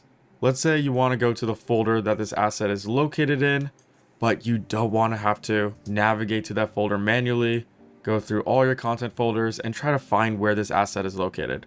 Well, what you could do is in the details panel, click on the magnifying glass right next to that object, which will jump to that location. Awesome. Or the shortcut is to press Ctrl and B at the same time to jump to that object's location. So if you select any object, for example, the human reference, press Ctrl B, it's going to jump to that location. So that is a shortcut that we will be using a lot, especially when we're creating our medieval village. Now I think is a good time to go over the foliage mode. And to go into foliage mode, simply switch from select mode below landscape to foliage. So foliage mode is great because it allows us to paint foliage around our world very quickly and populate our world with grass, trees, rocks, and pretty much all the small assets you would expect to be in an environment. Now I'm going to press Shift 1 to get out of foliage mode because we first need foliage. And where are we going to get our foliage? Hopefully you could guess, Quixel Bridge. So in Quixel Bridge, come to 3D plants, and we have a bunch of plants to select from. I specifically want to find fern, just as an example, although you could pick any of the plants that are available to us. And I'm going to select common fern. Now, just like when we were downloading the material. That's the one I was literally just going to pick. Like, literally as it was double clicking. Oh, okay, sweet. Just like, you're darn right we're clicking that one. Yeah. I remember brain. Oh, there it is. I was like, I remember brain fart. I was like, where'd bridge go? Fern.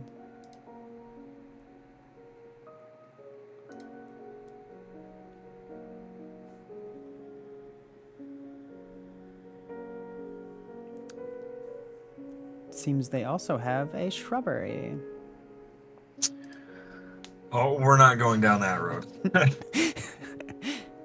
Oh, man. I am not... I need to memorize that before I can go down it again. I would just make it weird. I guess it already is weird, but you know what I mean. Okay, so add the fern. Which one do you say again? Of leather fern. I'm just imagining a Leather leathery fern. Like, That's nasty. The thing that should not be. Oh no, it should not be.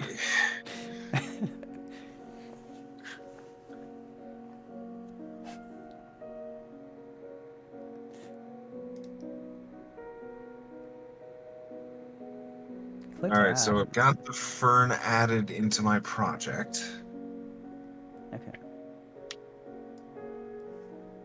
Yeah, let's see what he says after. Materials, we have different quality options. So I could we use know, low bro. quality, which is 1K, medium quality 2K, or high quality, which is 4K. And I'm going to stick to high quality right now. Let's download What do you mean they don't have 8K ferns?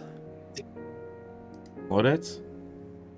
And once it's I need done it for my downloading, add to your fern project simulator. with the add button. And now this fern plant is successfully inside of our project.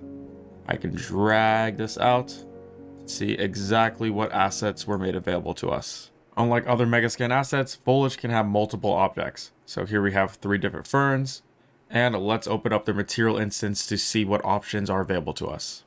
We have a couple ways to open up our foliage's material instance.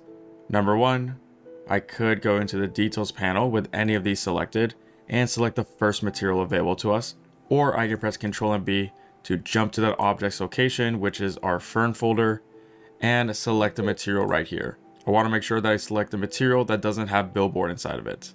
So select the non-billboard one, and this will be our main material instance. So I'm going to go over all the main parameters of foliage.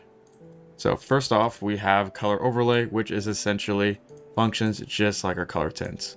So if I want to make my foliage a little bit blue or red, this is where I make that change. And when I do make it red, it kind of gives it a fall feel, which is pretty neat. That color, there would be a little bit of variation between all the different ferns, and that's exactly what color variation does.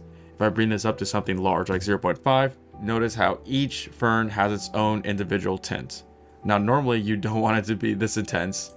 You'd want it to be just a little bit like 0.1 or even 0.05, so that there's just a little bit of variation between. So bringing it down to 0 means our object is very shiny, and bringing it up to, let's go 5, we'll make our ferns pretty rough. Let's leave it as default value of 1, and below that is normal intensity, which functions like normal strength. Bringing it to 0 gets rid of the normal maps.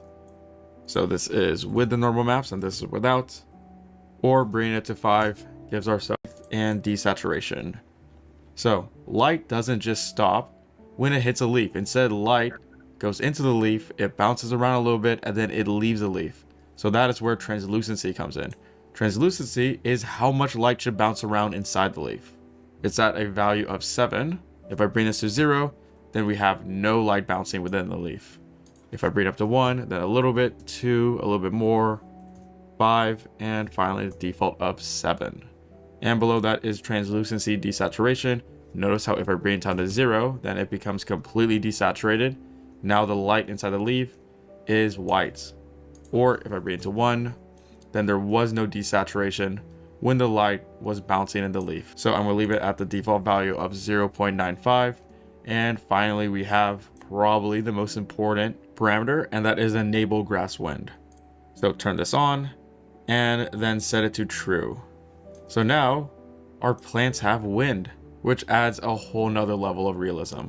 We can control the wind intensity by, of course, playing with it right here. So if I bring it to 0, then there is no wind, and its default is 0.15.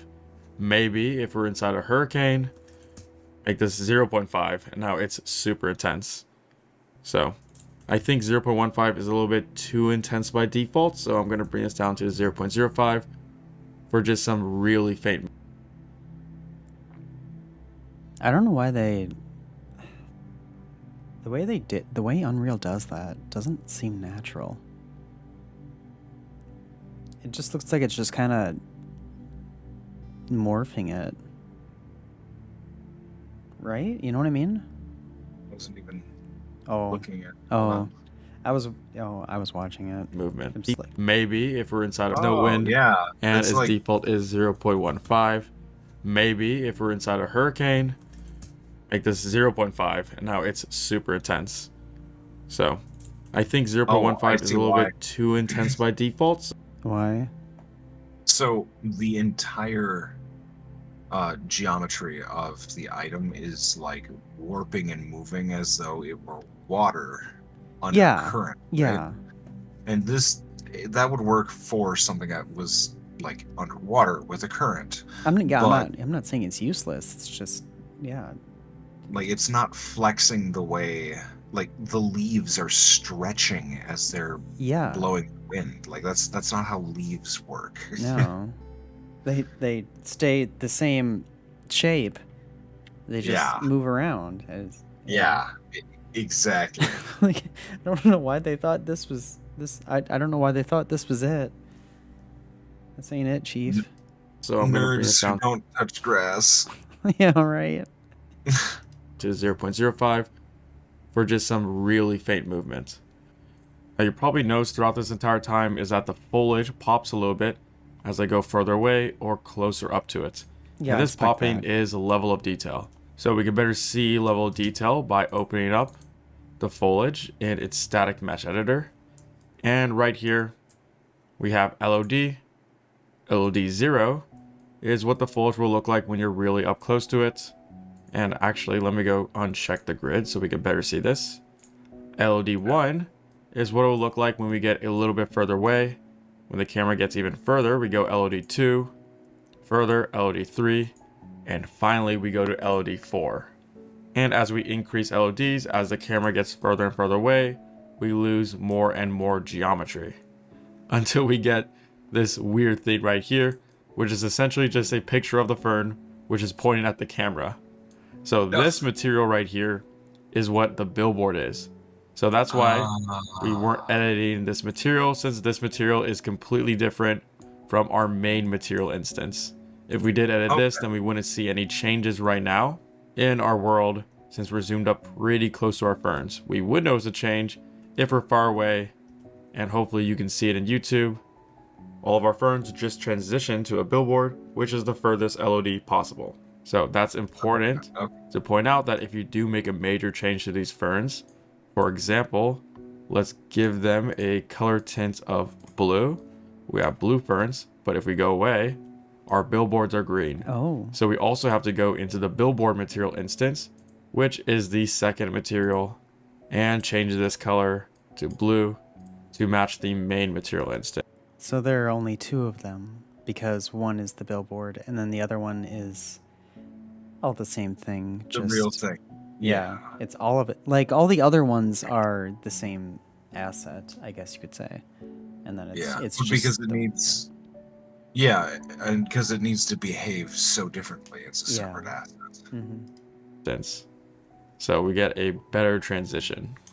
Now, that looks terrible, so I'm going to change it back to its default value of gray, and right here change it also back to gray.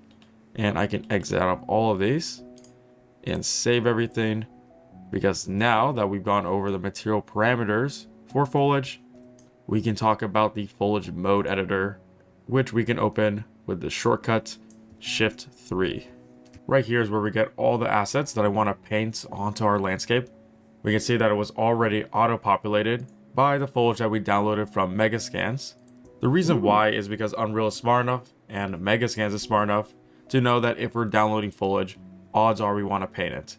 Now, if we don't have anything right here, then we could drag any 3D object into the foliage editor by just selecting them in the content drawer, hovering over, and adding them as a foliage type. Now, I'm not going to add them as a foliage type because they're already added right here. So if I select any of them, we see that I get a details panel down here with a bunch of options for how I want to paint this specific object. Now, if you do not see these options, that's because you have to come up here and make sure this button is blue. So to start painting, make sure you have paint selected, and you'll notice that nothing is happening. That's because I need to activate right here what foliage I want to paint down. So I need to tell Unreal exactly what assets I want to paint. So for example, if I just want to paint this asset right here, then hover over the assets icon, and in the top left hand corner, make sure it's turned on. So now this is going to glow while all the other ones are a little bit darker, and that tells me that I can paint it. So come to paint, and now hold down left mouse button, and I'm painting this. I was wondering if it was going to work like that. This is how you, because I played a lot of, what was it called? That Jurassic Park building game. Jurassic World one, sorry, not Operation Genesis on the PS2. It had two new. No, not well. I mean, I did play that too, but no, it's God, what's it called? It's on Steam. There are two of them. Jurassic World Evolution. Yeah, I think it's the same idea. It's a park builder, and that was just all I was gonna say was that that's how you can that's how you add foliage. In that game too is like literally you just like pick the asset and you just drag hold left click and like just drag it over and it just paints it all on there. All right, whatever works, right? Yeah. Foliage around and wait a little bit for the shaders to compile. If we want to paint all three, then make sure all three of them are activated. I wondered about that too. So now I'm painting a lot of them down.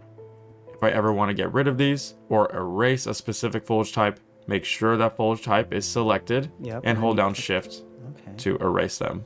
So it is pretty simple. That is simple, I can decrease the brush size by coming up here, or what? Shift to erase while you're painting is really nice. Oh yeah, I agree. You don't have to like actually click a dedicated eraser button. You just hold shift and use the same thing. Yeah. I can use the shortcuts from the landscape mode, which are the left bracket key to decrease brush size and right bracket key to increase the brush size. I even Is it still not working for you? The Oh, I brackets? forgot to mention I got it to work earlier. Oh, okay. Okay. And have it is access working to now too. Okay. paint density. So right now it's at 0.5. If I want to paint down more foliage, then I can increase this to 1 and I'm painting a lot more. Or if I don't really want to paint that much down, then set to 0.1. I'm just going to paint a little bit. Hold down shift and I can always erase everything that I've already done. And of course, if you don't want to paint a specific foliage type, just make sure you have that unchecked. And now we're only going to paint this one and this one.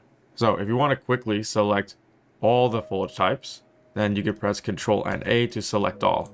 So in Unreal Engine, Ctrl A is select all. And then in the top left-hand corner, you can uncheck it to uncheck them all, and then check it again to check them all. So that's a nice shortcut. And you can also hold down Ctrl to select multiple objects, or you can hold Shift to select objects in a row. So now that I have them all selected, I want to edit. So, like, basically Pretty how simple. the File Explorer in Windows works? Yeah. Which is Oh, good. actually, It's good, because then it's intuitive. you know, I think you and I talked about how the newer generations really don't know how to use computers, right? Probably. Well, I'm in class, and our program has a wide age range, but there's a good amount of them that just came out of high school. So, farm boys that just came out of high school barely know how to use technology.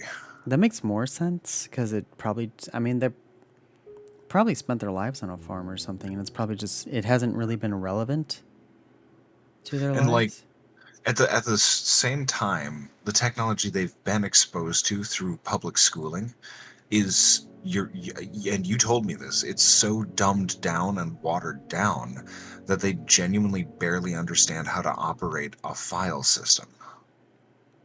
Yeah. Oh, wait. Oh, because the schools are watered down? I'm sorry. I got sidetracked No, because no. I just realized I, I just realized I may have been playing copyrighted music for a while now and didn't even realize it because oh, Spotify just kept going after my playlist was over. I should like totally repeat. shame on you. I even like heard the piano music. And I'm like, oh, this is lovely, and then like that was the end of the thought in my brain. Oops. Oh well. Yeah. You got away. Yeah. Hopefully, we'll see. Whatever. They can take all $0 of the dollars that I make. Whatever. Yeah, exactly. So yeah, okay, yeah. So they're not really, so they're also not really taught in school. Yeah, okay. Yeah. That's really dumb. And just That's all I wanted. what are they even teaching kids in school anymore? Oh god. Okay, oh no, I lied. No, don't answer. No, we're not getting into that. We're gonna go back. It's more like what are they not teaching? Everything got cut back. That's all I was gonna say. Oh yeah. Yeah. Anyway, Edit the properties down continuing here, on. but I want to edit the properties all at once. So I'm going to press Ctrl and A to select all of them, and we have density down here. Bring paint density all the way up to 1.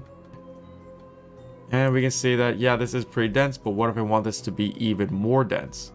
Well, down here for density, I can increase this from 100 to 200. So this should be twice as dense. We can see that's already pretty dense. Even take this up another notch to 500.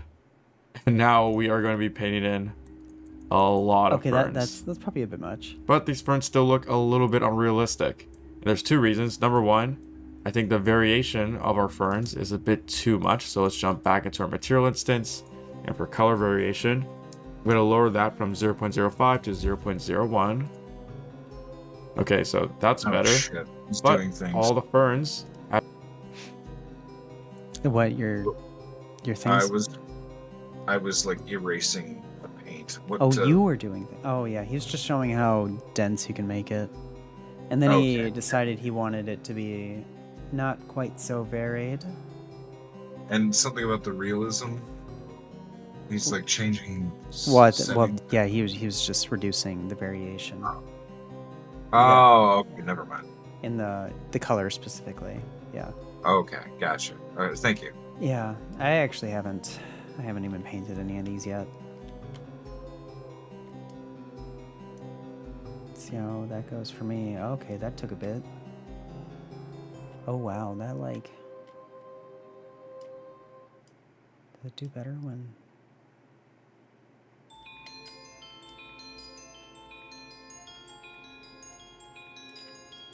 Okay, so you can't keep painting over an area and it's going to keep going harder and harder. It just... So Okay. it keeps the density in that area? Yeah, like if you try painting over it again, if you think painting more is going to like make it thicker, it's not. That's so cool. Yeah. Yeah, and that makes sense. Yeah, that they would have wanted to do it that way. I'm gonna get a bunch of flowers.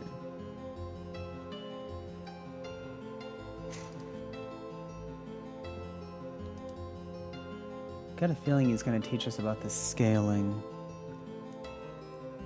Because it's set to uniform by default, but there's free, there's lock X and Y, there's lock X and Z, there's lock Y and Z.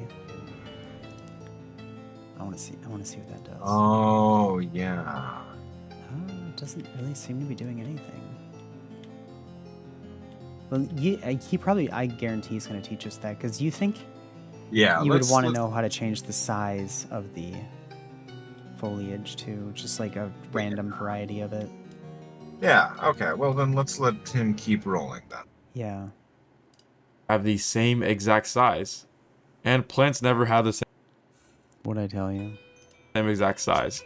Normally they have different sizes depending on where they're placed or how old they are in their lifespan. So let's jump back into foliage mode with Shift and 3 and select all of them. Now I'm going to delete them all. Scroll down, Whoops. and for scale X, let's have a random range for each time we paint the foliage from 0.5.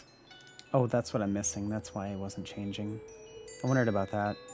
Okay, so I was on the right track. I just didn't know you would have to set the minimum max and maximum. To a max of 2. So now if I paint, and actually hold on Shift, It's too thick. decrease the density from 500 to 100 so we can better see each individual fern, we will see that we have a very wide range of sizes. So some ferns are small and some ferns are larger than the Okay, I want to do that. 0.5 for... Was it just X he made it? Oh shoot, I already forgot. other ones. So 500 to 100 so we can better see a max for each time we paint the foliage from 0.5 to a max Oh yeah, he kept it at uniform too. So I guess it doesn't have to be free. 0.5 and then 2. And then I gotta find that density, because I didn't actually find the density. Enable... no, that's scalability. Wait, is that it? No, that's not it. Why don't I see it?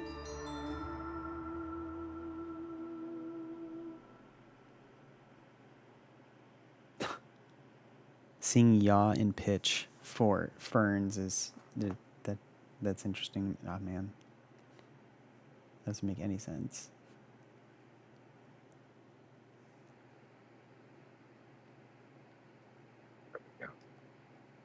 So I added a shit ton of flowers, and I'm painting all the ferns and flowers, and I had to scale the density down to 1%. Where the heck is the density? Oh, Oh take a look wait. at your Oh wait. spread. Oh, it's right here. I found it right after I asked that. Okay. Under painting. Yes. Oh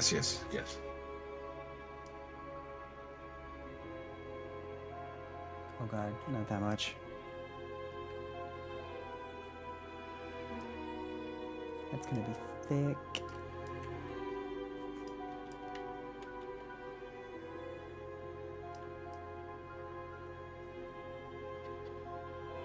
Like 500? How about 800?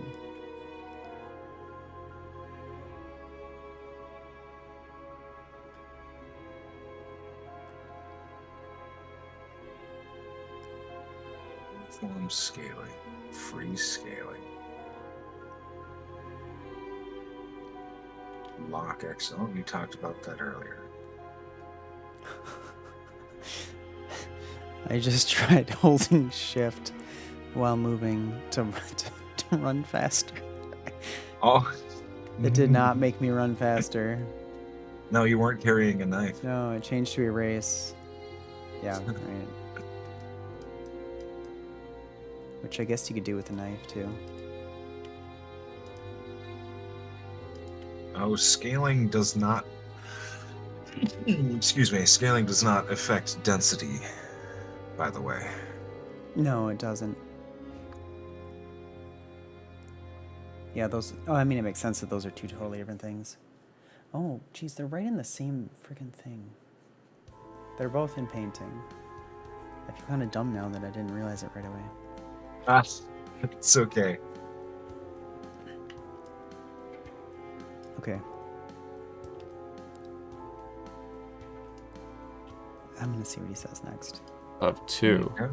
So now if I paint, and actually hold down shift, decrease the density from 500 to 100 so we can better see each individual fern, we will see that we have a very wide range of sizes. So some ferns are small and some ferns are larger than the other ones. Also, if you enjoy placing assets by painting them, but let's say for example there's one asset and you don't like where it's placed, but you don't want to delete all the assets that are around it, well, instead of using paint, you can use select, and then you can grab that individually and move it away. So you can still move individual objects and even scale them and rotate them despite using the paint mode. So just keep that in mind, that you still have a lot of control over the placement of your objects. And it's also important to point out that, let's say for example, I'm painting and I only want to paint on my landscape, and then I go on top of a mesh, and then I start painting on top of my mesh by default.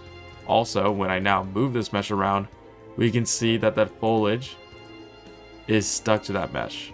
So if you do not want that to happen, I'm going to press Ctrl and Z to get rid of that. Press Shift 3. Make sure under filters that static meshes is turned off. So now when I'm painting, I'm only painting on top of my landscapes and not on top of the static meshes. So that's the very basics of foliage in Unreal Engine 5. We're going to be painting a lot of foliage when it comes to our final environment build towards the end of this video. Now it's time to talk about one of the main features of UE5, and that is nanite geometry. So nanite geometry is a brand new way of rendering geometry that allows for a near infinite amount of source polygons on our screen at any time. So this means we could get high quality movie assets rendering in real time, which wasn't possible beforehand. And now I know that might sound a little bit too good to be true, so I have 2 examples we're going to jump into to demonstrate the power of nanite. Right now I have the Unreal Engine 5 demo project downloaded. You could download this project within the Epic Games launcher under samples, and it's called Valley of the Ancients. So if you want to check this out, then you could download it right now, although Nanite. Epic Games launcher. I'm gonna have to load that up.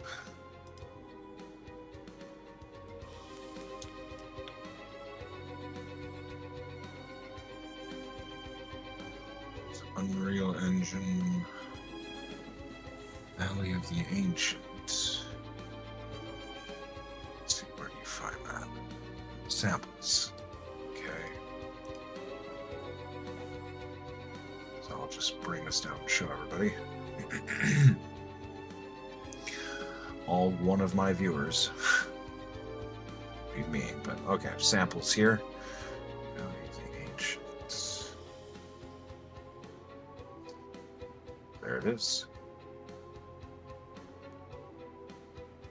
It's free.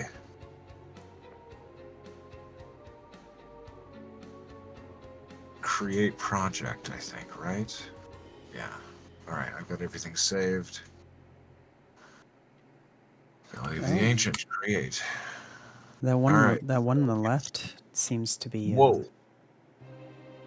I was just reading the description on that one on the left too. It seems to be just like them kind of showcasing what they can do for gameplay too. We plan to upgrade it with future releases to demonstrate our latest best practices. I'm trying to create a project, but there's not enough space. Dude, that's probably a Oh, huge oh, ass. browse. Duh. Why? I don't know why. It's okay. I'm here. Unreal projects. Okay, perfect.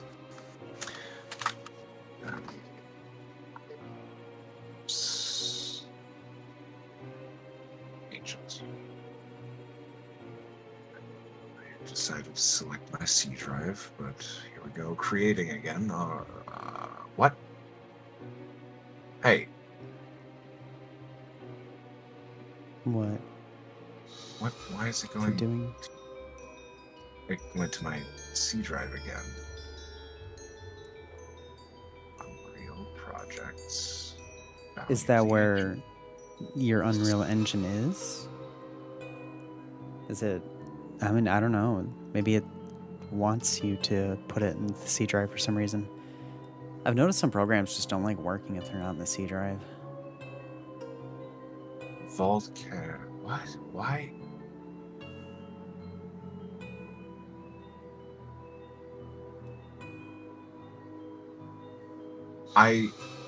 I selected where I want it to install, and then it's on my D drive, and then it says, sorry, there's not enough space on your C drive. I'm not installing it on the C drive. What the fuck? Yeah. Well, I wasn't gonna bring up Epic, but Huh? I was not gonna bring up Epic myself. But I could like, I have an idea. I think I think Epic has its own preferences that you select in Oh. the settings, and that's where it default chooses to install files. I could be wrong, but I think that's how that works.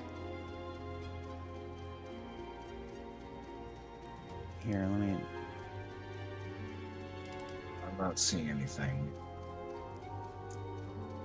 Settings. Well, yeah, I'm checking. I can't remember off the top of my head. I might be thinking of something else. Okay, I have to actually, yeah, you're right. I don't see anything either. I have to update it. You have to update it? Yep. Update what? Epic or the Unreal? Epic. Oh, Epic. Epic itself. Yep. That might be causing the issue. It might be. Yeah, it wouldn't hurt to your downloads. Nope. Still feel like you should be able to choose where it downloads somehow. Maybe not. Oh well. What? I don't know. Should be able to. Okay, Valley of the Ancient. Create project. Browse. D. Unreal projects. Valley of the Ancient. Select folder. Create. Install failed again. What the fuck?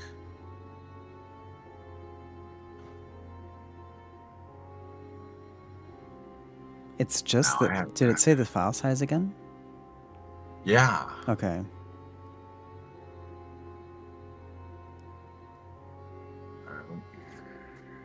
Let's just continue on. Okay. I totally just was gonna let him do it. I didn't really feel like downloading that. Like, he's just gonna show us whatever he's gonna show us, you know what I mean? Mm-hmm. Nanite. Do keep in mind that this project is 100 gigabytes large, since we're Yeah, no wonder it wasn't going on that C drive. Because I'm sure that C drive is the same old C drive that it came with. I think so. Like, what, a 250? No, I don't even think it was 250. I think it was like 120 gigabytes or something. Oh yeah, I mean it's Yeah, just there. it literally was only there for the OS, and the idea was all your other storage is secondary storage.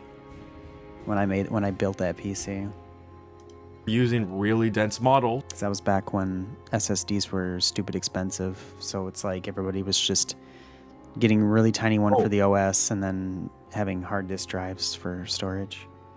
Okay, so you were right.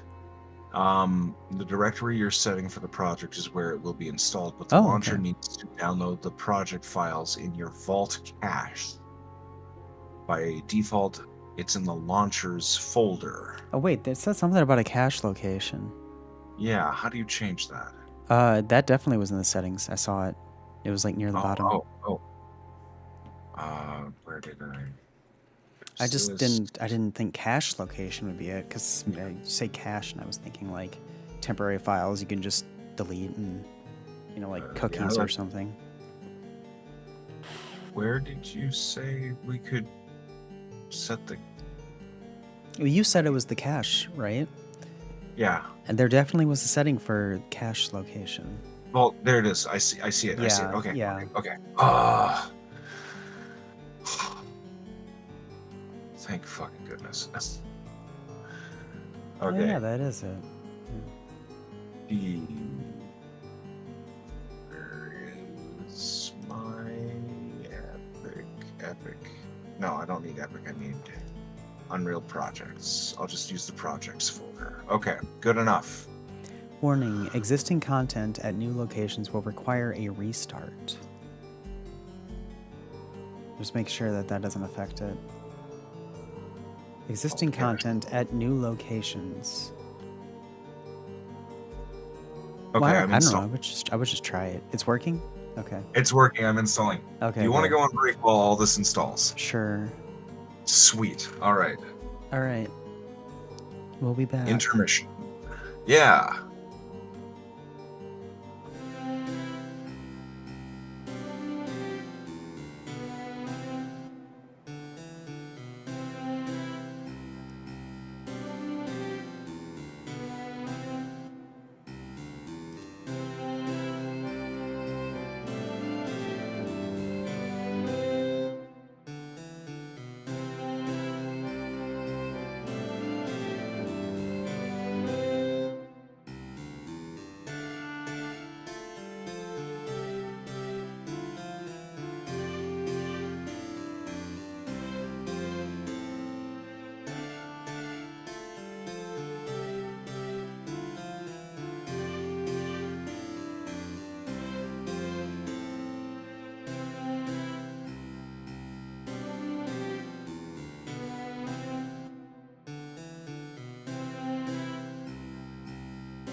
Did it? How's the download going? Because I tried doing it and it was. Bro, I think you're gonna be here all night if you wait for that. Oh, okay. Yeah, because I tried downloading it too, and I got like 5 gigs in, and I was like, nope, this is not happening. Back to the original plan of just letting him play it. Oh, also, I forgot to go back to. There we go.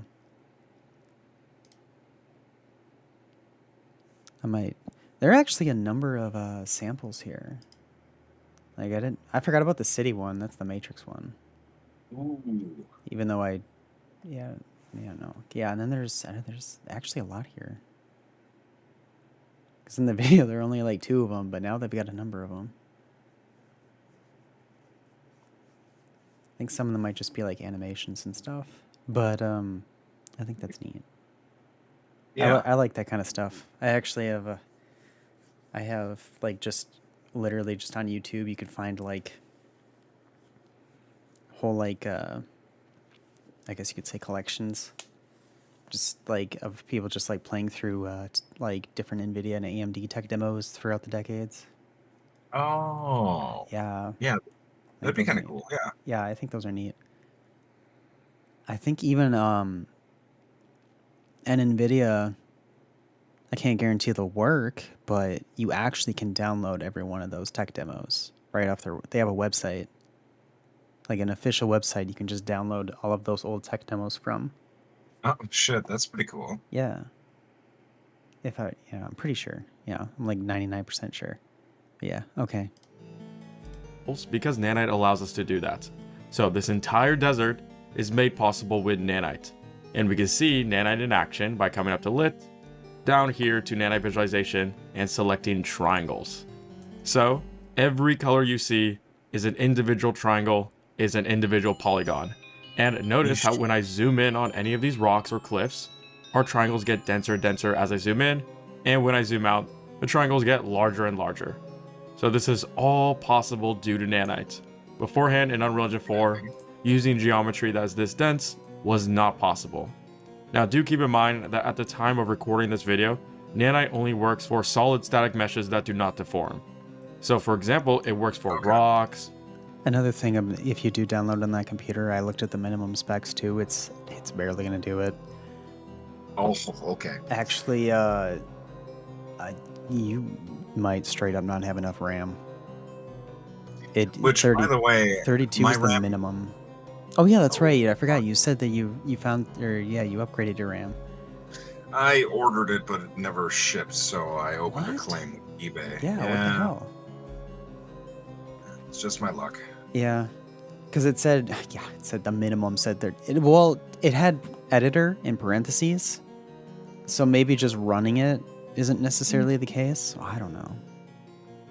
I'm not sure if I don't know. I'm not sure what they mean by editor. If like there's a way to just play it, quote unquote, or not. I should look. I'm curious about that. I'll find out. Yeah. Work for cliffs, but it doesn't work for foliage. Epic Games is aware of this issue and they're right now working on it. So maybe if you're watching this in the future, the nanite works for grass and trees. But for now, it only works for solid static meshes. And another cool feature of nanite, specifically for this sample project, is that, and if I increase my camera speed, there is no landscapes whatsoever. Everything you see right here is a nanite static mesh. So the ground is not a landscape, it's a collection of static meshes that are layered on top of each other to make it look like the ground is one landscape. So here's another example demonstrating nanite. So right in front of you is a donut I made in Unreal Engine, and this donut is made up of about 30,000 different polygons. Here we have that same donut, but copy and pasted over 100,000 times. And as we can see, my frame rate is about 5 to 10 frames per second, which is obviously unplayable. And the reason why is because these donuts aren't making use of nanite. So to enable nanite on any static mesh, simply find where that static mesh is within the content drawer. As a reminder, a shortcut is to select that static mesh and press Ctrl and B to jump to its location. And to activate nanite, right click on the static mesh, come up to nanite, and select enabled. So it is that easy to enable nanite. And now here's that same environment, but all the donuts are nanite.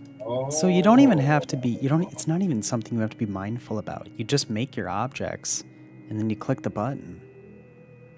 That's nice. That's really nice. Yeah. And we're hovering around 40 to 60 frames per second. So we went from 10 all the way up to 60 frames per second. That's crazy. Which is amazing. We can even come up to lit, nanite visualization, and select triangles to double check that this is all using nanite geometry. So I finally jumped back into our first project, and as a reminder to enable nanite, all you have to do is select the static mesh, press Ctrl and B to find out where that static mesh is within your content drawer, and right click and select enabled. Now nanite is enabled for this asset. Here's a tip: we can see what assets have nanite enabled by coming up to lit, nanite visualization, and instead of clicking on triangles, which has been showing us how many polys are on a mesh, we can select mask. So everything that's green is using nanite, and everything that is red is not using That's nanite. even more straightforward. As a reminder, at the time of recording this video, nanite only works for solid static meshes, like the rock right here. It doesn't work for foliage, although that will be changing. So maybe in the future you can enable. Yeah, we can check that right now. How old is this video? Like 2 years or something? Yeah.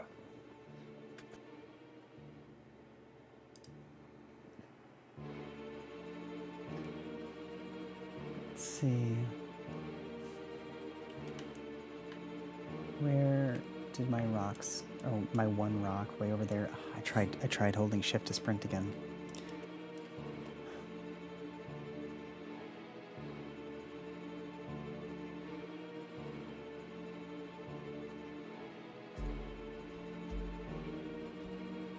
Unreal nanite foliage is a common search term. Oh yeah, good point. I guess you could just Google it instead of. I mean, I was Unreal gonna. Engine. Oh, that works. Oh, I gotta get out of foliage mode. That's the problem. Select. Browse to asset. Right click. Yeah, it's for foliage. Oh hell yeah. Okay. Well, we're doing that too. Yeah, so there's more to learn on that subject, though. Yeah, I noticed that it was different because instead of just enable, it was.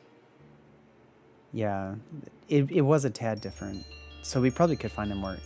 Probably have to find more updated stuff on that. But you're probably looking at something right now, and I don't even know it. Okay. I'm on an Unreal Engine forum on the subject. So Yeah, like I it figured. seems to be. This is from 2023 too. So yeah, it's probably well developed since then. Yeah. Now if I could just figure out how to. Well, I right clicked. Oh yeah, that's right. I have to find. Oh yeah, I guess it's just showing a whole thing, isn't it? And here's the Unreal article on how to enable nanite on foliage in Unreal Engine 5. Oh okay. See, okay, I want to send that to you actually. okay. Browse to asset in the content browser. That's not the thing. Show in content browser. There we go.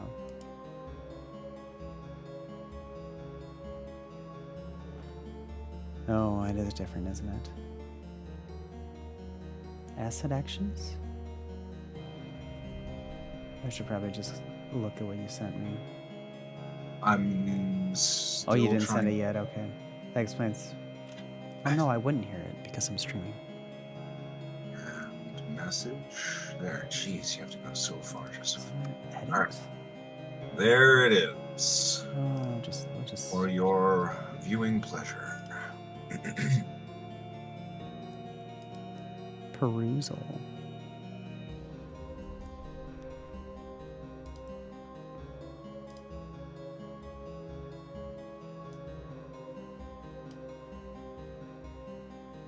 Nana foliage.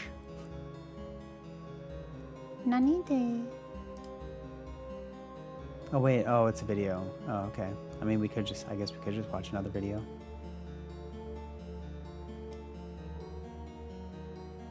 Oh, was that it? Was that the end of the tutorial? No. I was saying what you sent me was another video, Oh, as I'm sorry. opposed to just a thing I could read out loud. Just- So I have to put it back It was, in. yeah. We could watch that later on stream after this. With I don't know.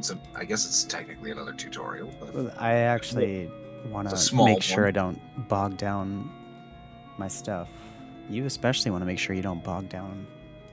What's up guys, welcome to new Unreal Engine 5 tutorial, and today I'm going to Oh, I didn't expect the music and stuff. that Okay. sounds like copyright-free music. Yeah, that's actually. why that was. Yeah, the fact that it existed wasn't even. Well, yeah, yeah, it probably is. Oh my god. Okay. I think I even recognize the song, and I'm not a music person. Well, no. Actually, you say it's probably copyrighted, but it's probably not. Actually, it's actually probably not, because you said you heard it too. I'm actually. Yeah, well, there's a number of copyright-free songs that are very commonly used. Yep. Yeah, I've always there's one composer in particular that everybody uses. His name's Kevin MacLeod. I call him Oh, I call him the composer for YouTube, like the YouTube composer. I mean, that's awesome. it's a pretty good chance this is okay. Yeah. I don't know if you want to take it. Well, I mean, you're just on Twitch anyway. I'll Which I take- think I'll take- Twitch is probably more lenient to any. Like, I'm the one who's like, my butt's more on the line than yours. So, but show you on how to enable nanite on your foliage, on your trees, bushes, etc. It's gonna be a very easy video to follow, so let's get started. Alright, so right actually, I could really mess You it up. I was just gonna say I could just mess it up if I keep the Spotify music playing. There's that too. I was going to say in his video, maybe if you expand the comments or the details, he'll have attributions for any copyright music that he needs to make. Oh, right. Good point. Except he didn't. So. Then the song does not require the mentioning. It doesn't require it. It's copyright free. Yeah, exactly. Yeah. Okay. Oh, because you were saying if that were a stipulation, me mentioning it could at least save my butt. So and so on YouTube, yeah. Okay. now I have here my model for my tree. So we are going to be basically enabling nanite on this mesh over here. Now before, this was not possible, basically because of how nanite worked in different ways, but now with a new version of 5.1 we can finally enable nanite on trees and stuff. 5.1. So let me show you how you can enable nanite on this one. So right now if I go ahead and drag it into the scene, this is just a normal mesh. It is absolutely huge as you can see, and if I go right now into perspective, lit here, nanite visualization into triangles, you can see that right now nothing in the scene is with nanite, so we cannot see anything. So let me go back in lit. Now there are two ways to convert it into nanite.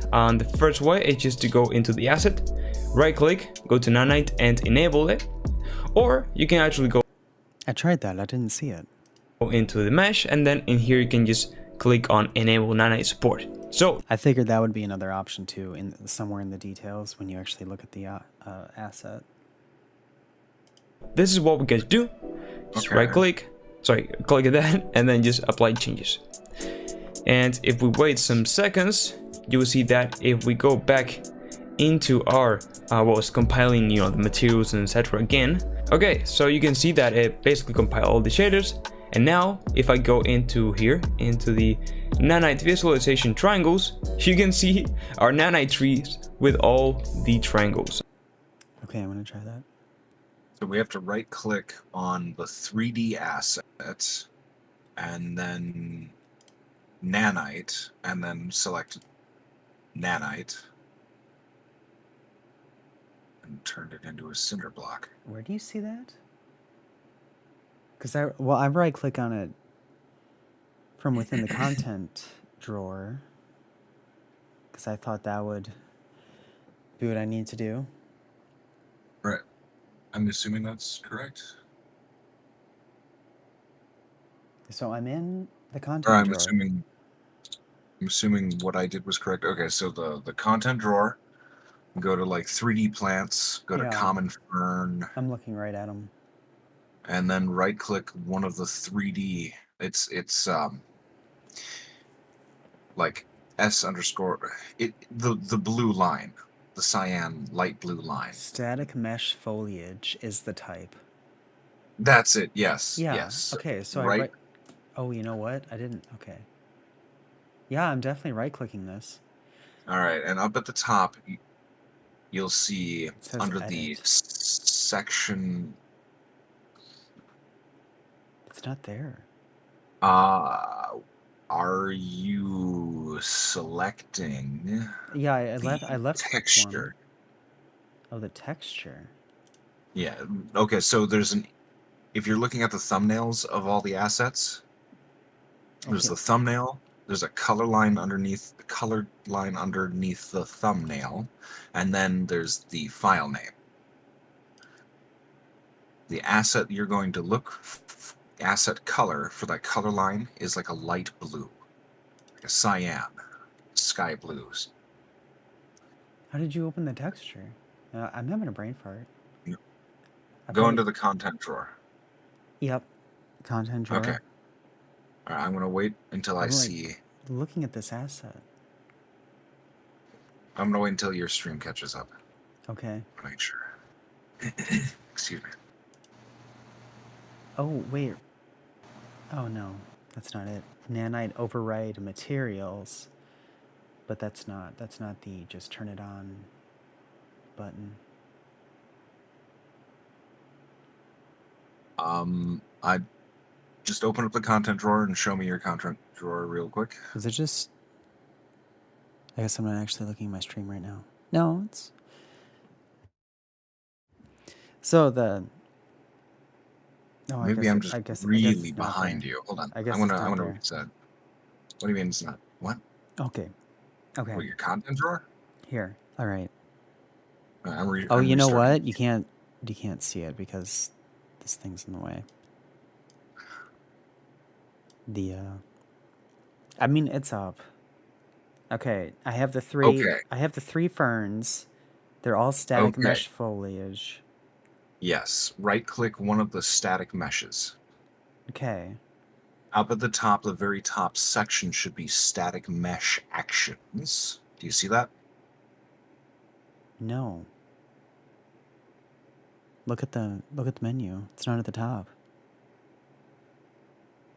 There's edit, there's rename, there's duplicate, there's save, delete, asset actions, asset localization, and then it goes into some other stuff. And- like just none of it. Can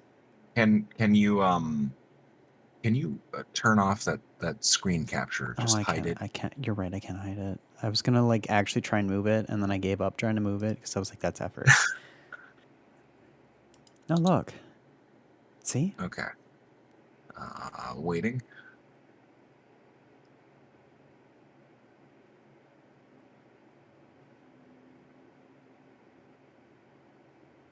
Just waiting on your stream. Okay. So it's selected. That is that one. Right click. Wait. Oh, hit shift 1.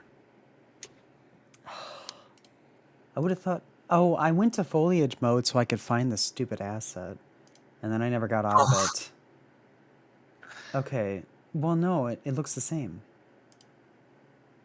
It's the same. Okay. Let's see. Hold on.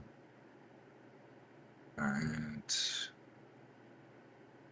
Content drawer, right click. Wait, are you... Is it different from... What the hell? Why would it be different? And that's why I was also gonna maybe just go in here and the other way he was talking about. What the... Why... I don't know why. I don't know. Unreal is so weird. It's unreal. Okay, yeah.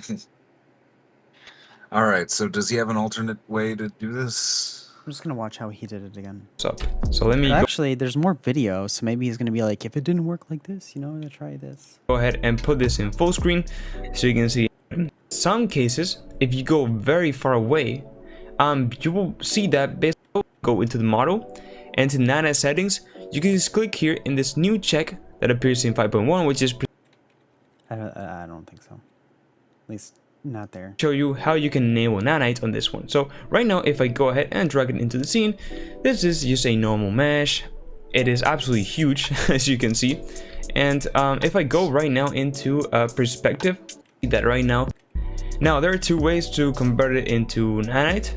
The first way is just to go into the asset, right click, go to nanite and enable it. It's literally not there. Because I did exactly that. Or you can actually go into the mesh and then in here you can just click on enable nanite. Okay, let's try and open the mesh.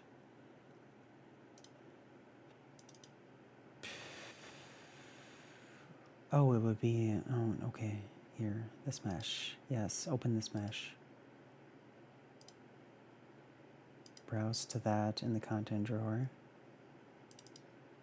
Open it up. Okay, we're staring at it. There it is. I don't know why I have to do it the hard way, but I have to do it the hard way. At least That is so weird. yeah, well, at least there's a way. Yes. Oh wait, apply. Yes, of course, apply. Okay, so those ones are applied. Now for the other ones. Oh, you know what? Actually, can I like? No, maybe not. Content drawer. 3D plants. Foliage. Okay. So, to go back out. Oh, they're right here. Oh, and that's why. Okay. So, This yeah, is so much better. going in here in foliage, static mesh foliage Yes. was actually not the right thing. So I would go in. Oh, I back. thought you were reading the. So it's a static. I'm sorry. Oh no, that's okay. I was very good. I was going very. We're finally doing things, Kelsey. We were having issues for that first hour, but we finally figured it out. We're actually doing things now. Okay. So anyway, yeah, not in the foliage folder. Right outside where all these just static meshes. Or wherever you save them, wherever they are. I don't know. Yeah. No, It worked for I me in figured the it folder. out. Okay, gotcha. Is the point. There's clearly a difference between, you know, how these things, they show the file type under the name in whatever. Apparently there's a difference between static mesh and static mesh foliage. You don't want the foliage word at the end of it. You just want. Good to know. Yeah. So many mistakes we're learning from. This is how this works. There's no easy way to do it. You just keep failing forward. Yeah.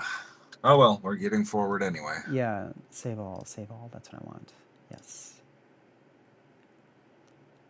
Okay, we don't need this video anymore. Get out of here. With your other not spoopy copyright free music.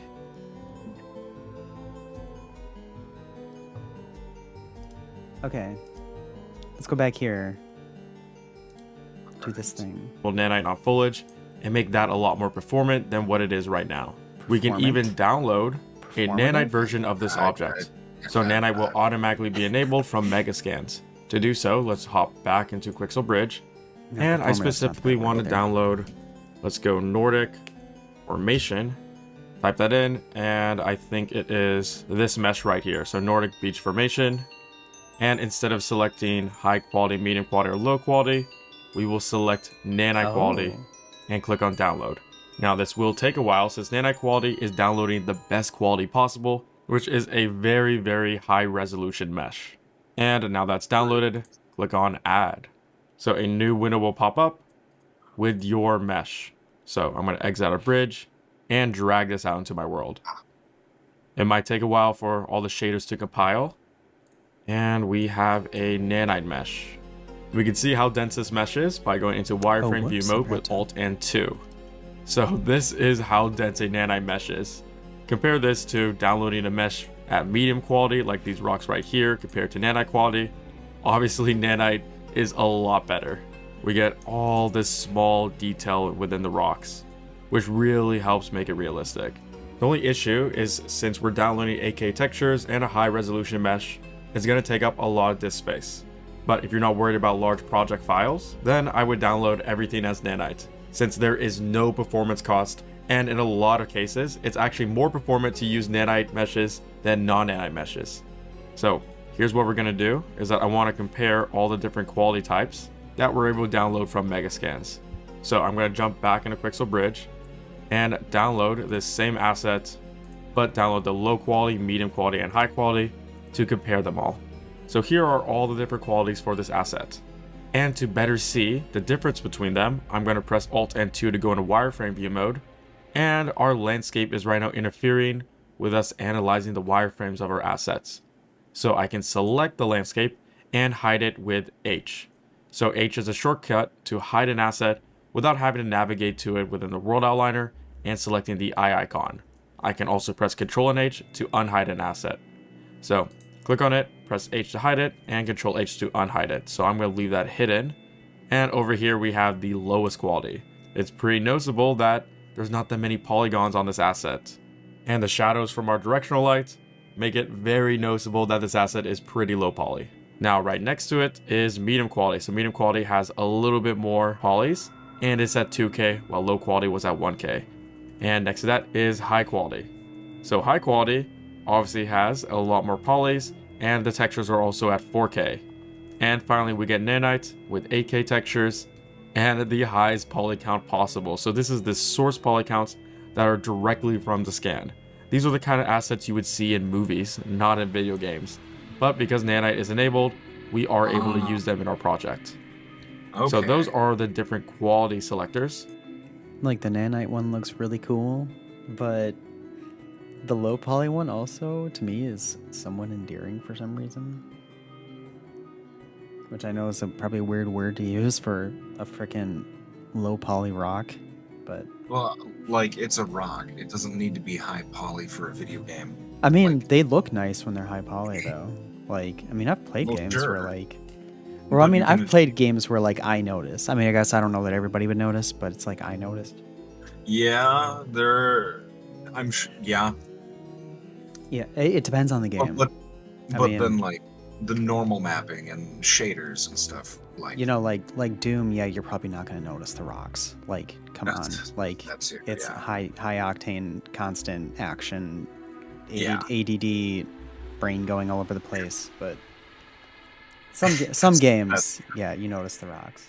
But One thing I do want to point out is that notice if we pay attention to our high quality asset, as I zoom out, the polygons shift until I'm so far out that basically these three assets are using the same amount of polygons. That's because Megascan assets, when not using nanite, use level of detail. So press Ctrl and H to unhide the landscape, and I can open up my asset by pressing Ctrl and B. wait, did he just say that nanite bypasses that whole level of detail thing?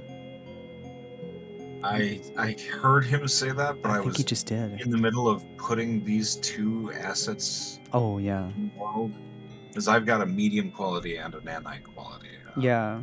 I think that's what he said. Like, the whole level of detail thing is just not a thing if you're using nanite, which is freaking awesome, actually. Because I was thinking, like, Oh shit! I was thinking something else that I feel like in this day and age, they should have like a more, like a smoother way to switch between each level of detail. But I guess if you have nanite, screw that whole thing. Yeah, like I'm seeing zero pop in when I move in on things. Oh my god, that's awesome. That is freaking awesome.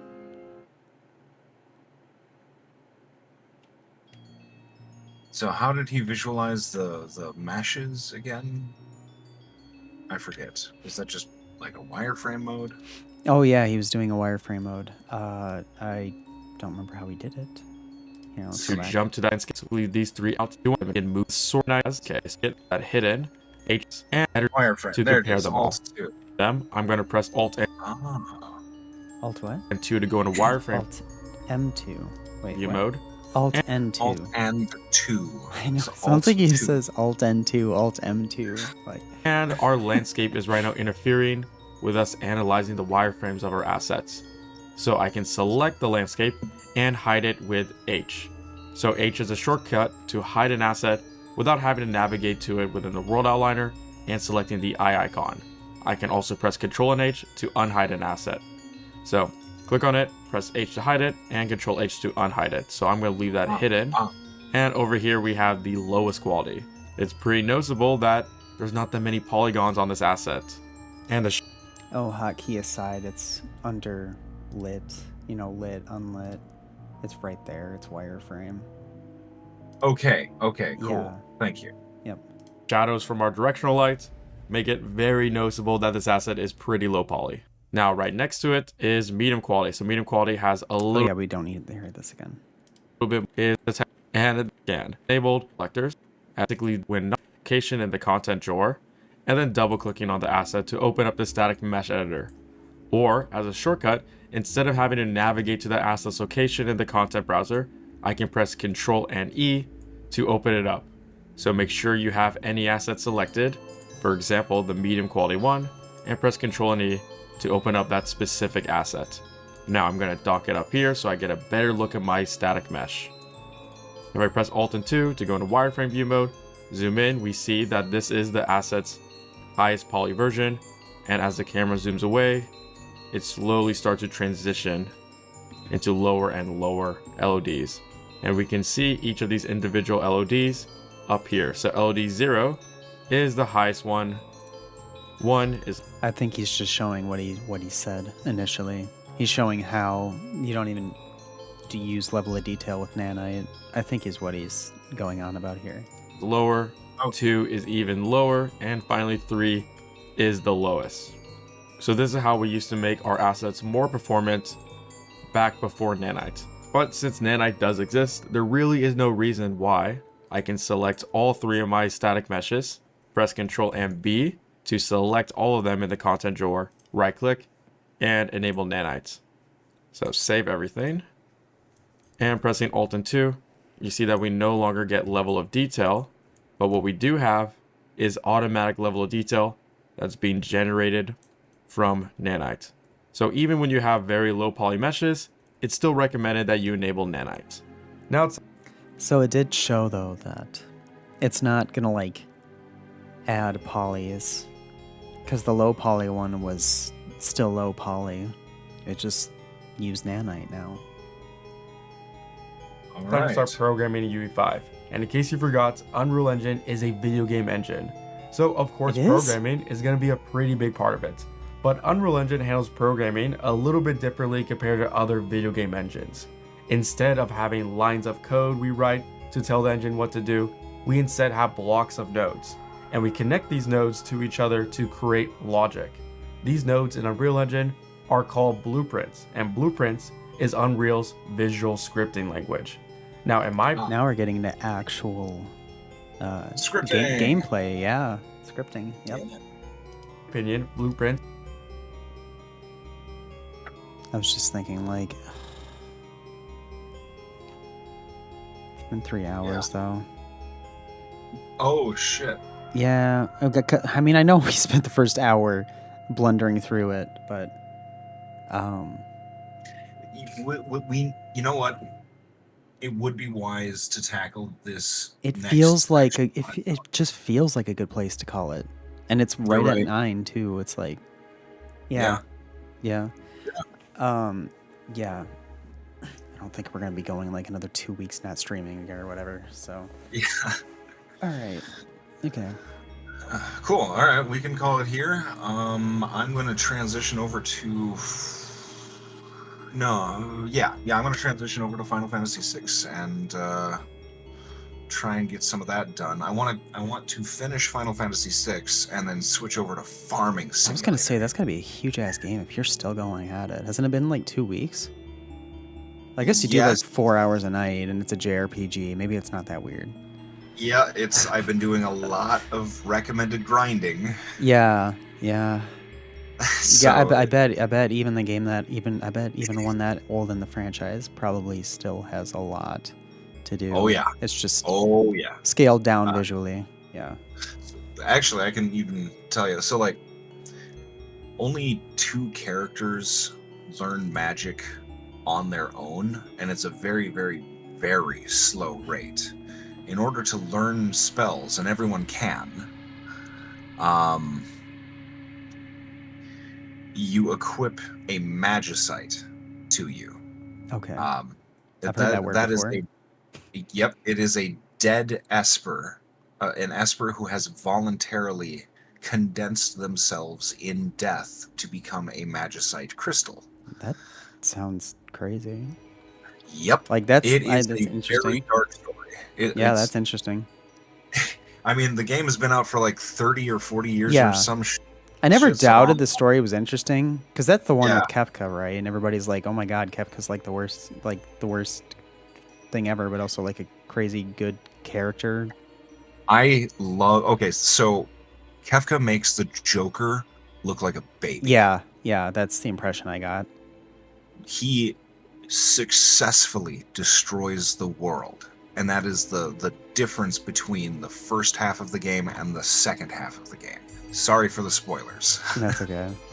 But it's like that is what he is known for being the successful villain. Not only that, but like going back and playing it, there are a lot of like hugely anti-imperial messaging in the game that I'm just drooling and fawning over. Like I'm genuinely enjoying that because it's got this massive like you're resisting the empire that is expanding and spreading. You're fighting against steampunk America, which is genuinely what it is. And and then everything just fucking changes. Like you see it, and it even deals with a lot of really heavy themes like survivor's guilt. One of the characters was in love with an NPC as part of their backstory. There was an accident, and he felt responsible, and her family blamed him. So, like, there's that. He's definitely like expressed issues with like I'm really tired of seeing the people I care about die on my watch. So he goes through that kind of a story arc. One of the characters is half Esper, half human, and she struggles with the very concept of love, but eventually comes to grips with it in a moment of desperation. There's a lot of really powerful moments. And I could, oh god, I'm realizing I could genuinely go on forever, but I love the game, really enjoying it. I'm gonna go play it. Okay. So, thanks for joining. Yeah. I'm going to figure out how to get out of I think the I can. Twitch thing. Well, you could just. Yeah. Okay. I'm glad that performance issues. Yeah. It just says leave stream together. It's just Sweet. the end call button. With yep. Okay. There we go. All right. Cool. Thanks, and we'll hang out with you next week. Yep. I'll see you later. Bye-bye. What?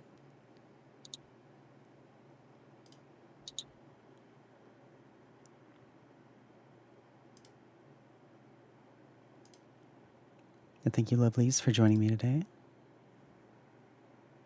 And I will see you later. I don't really have anything else to say at the end of the stream at this point. I will see you later. Jenny.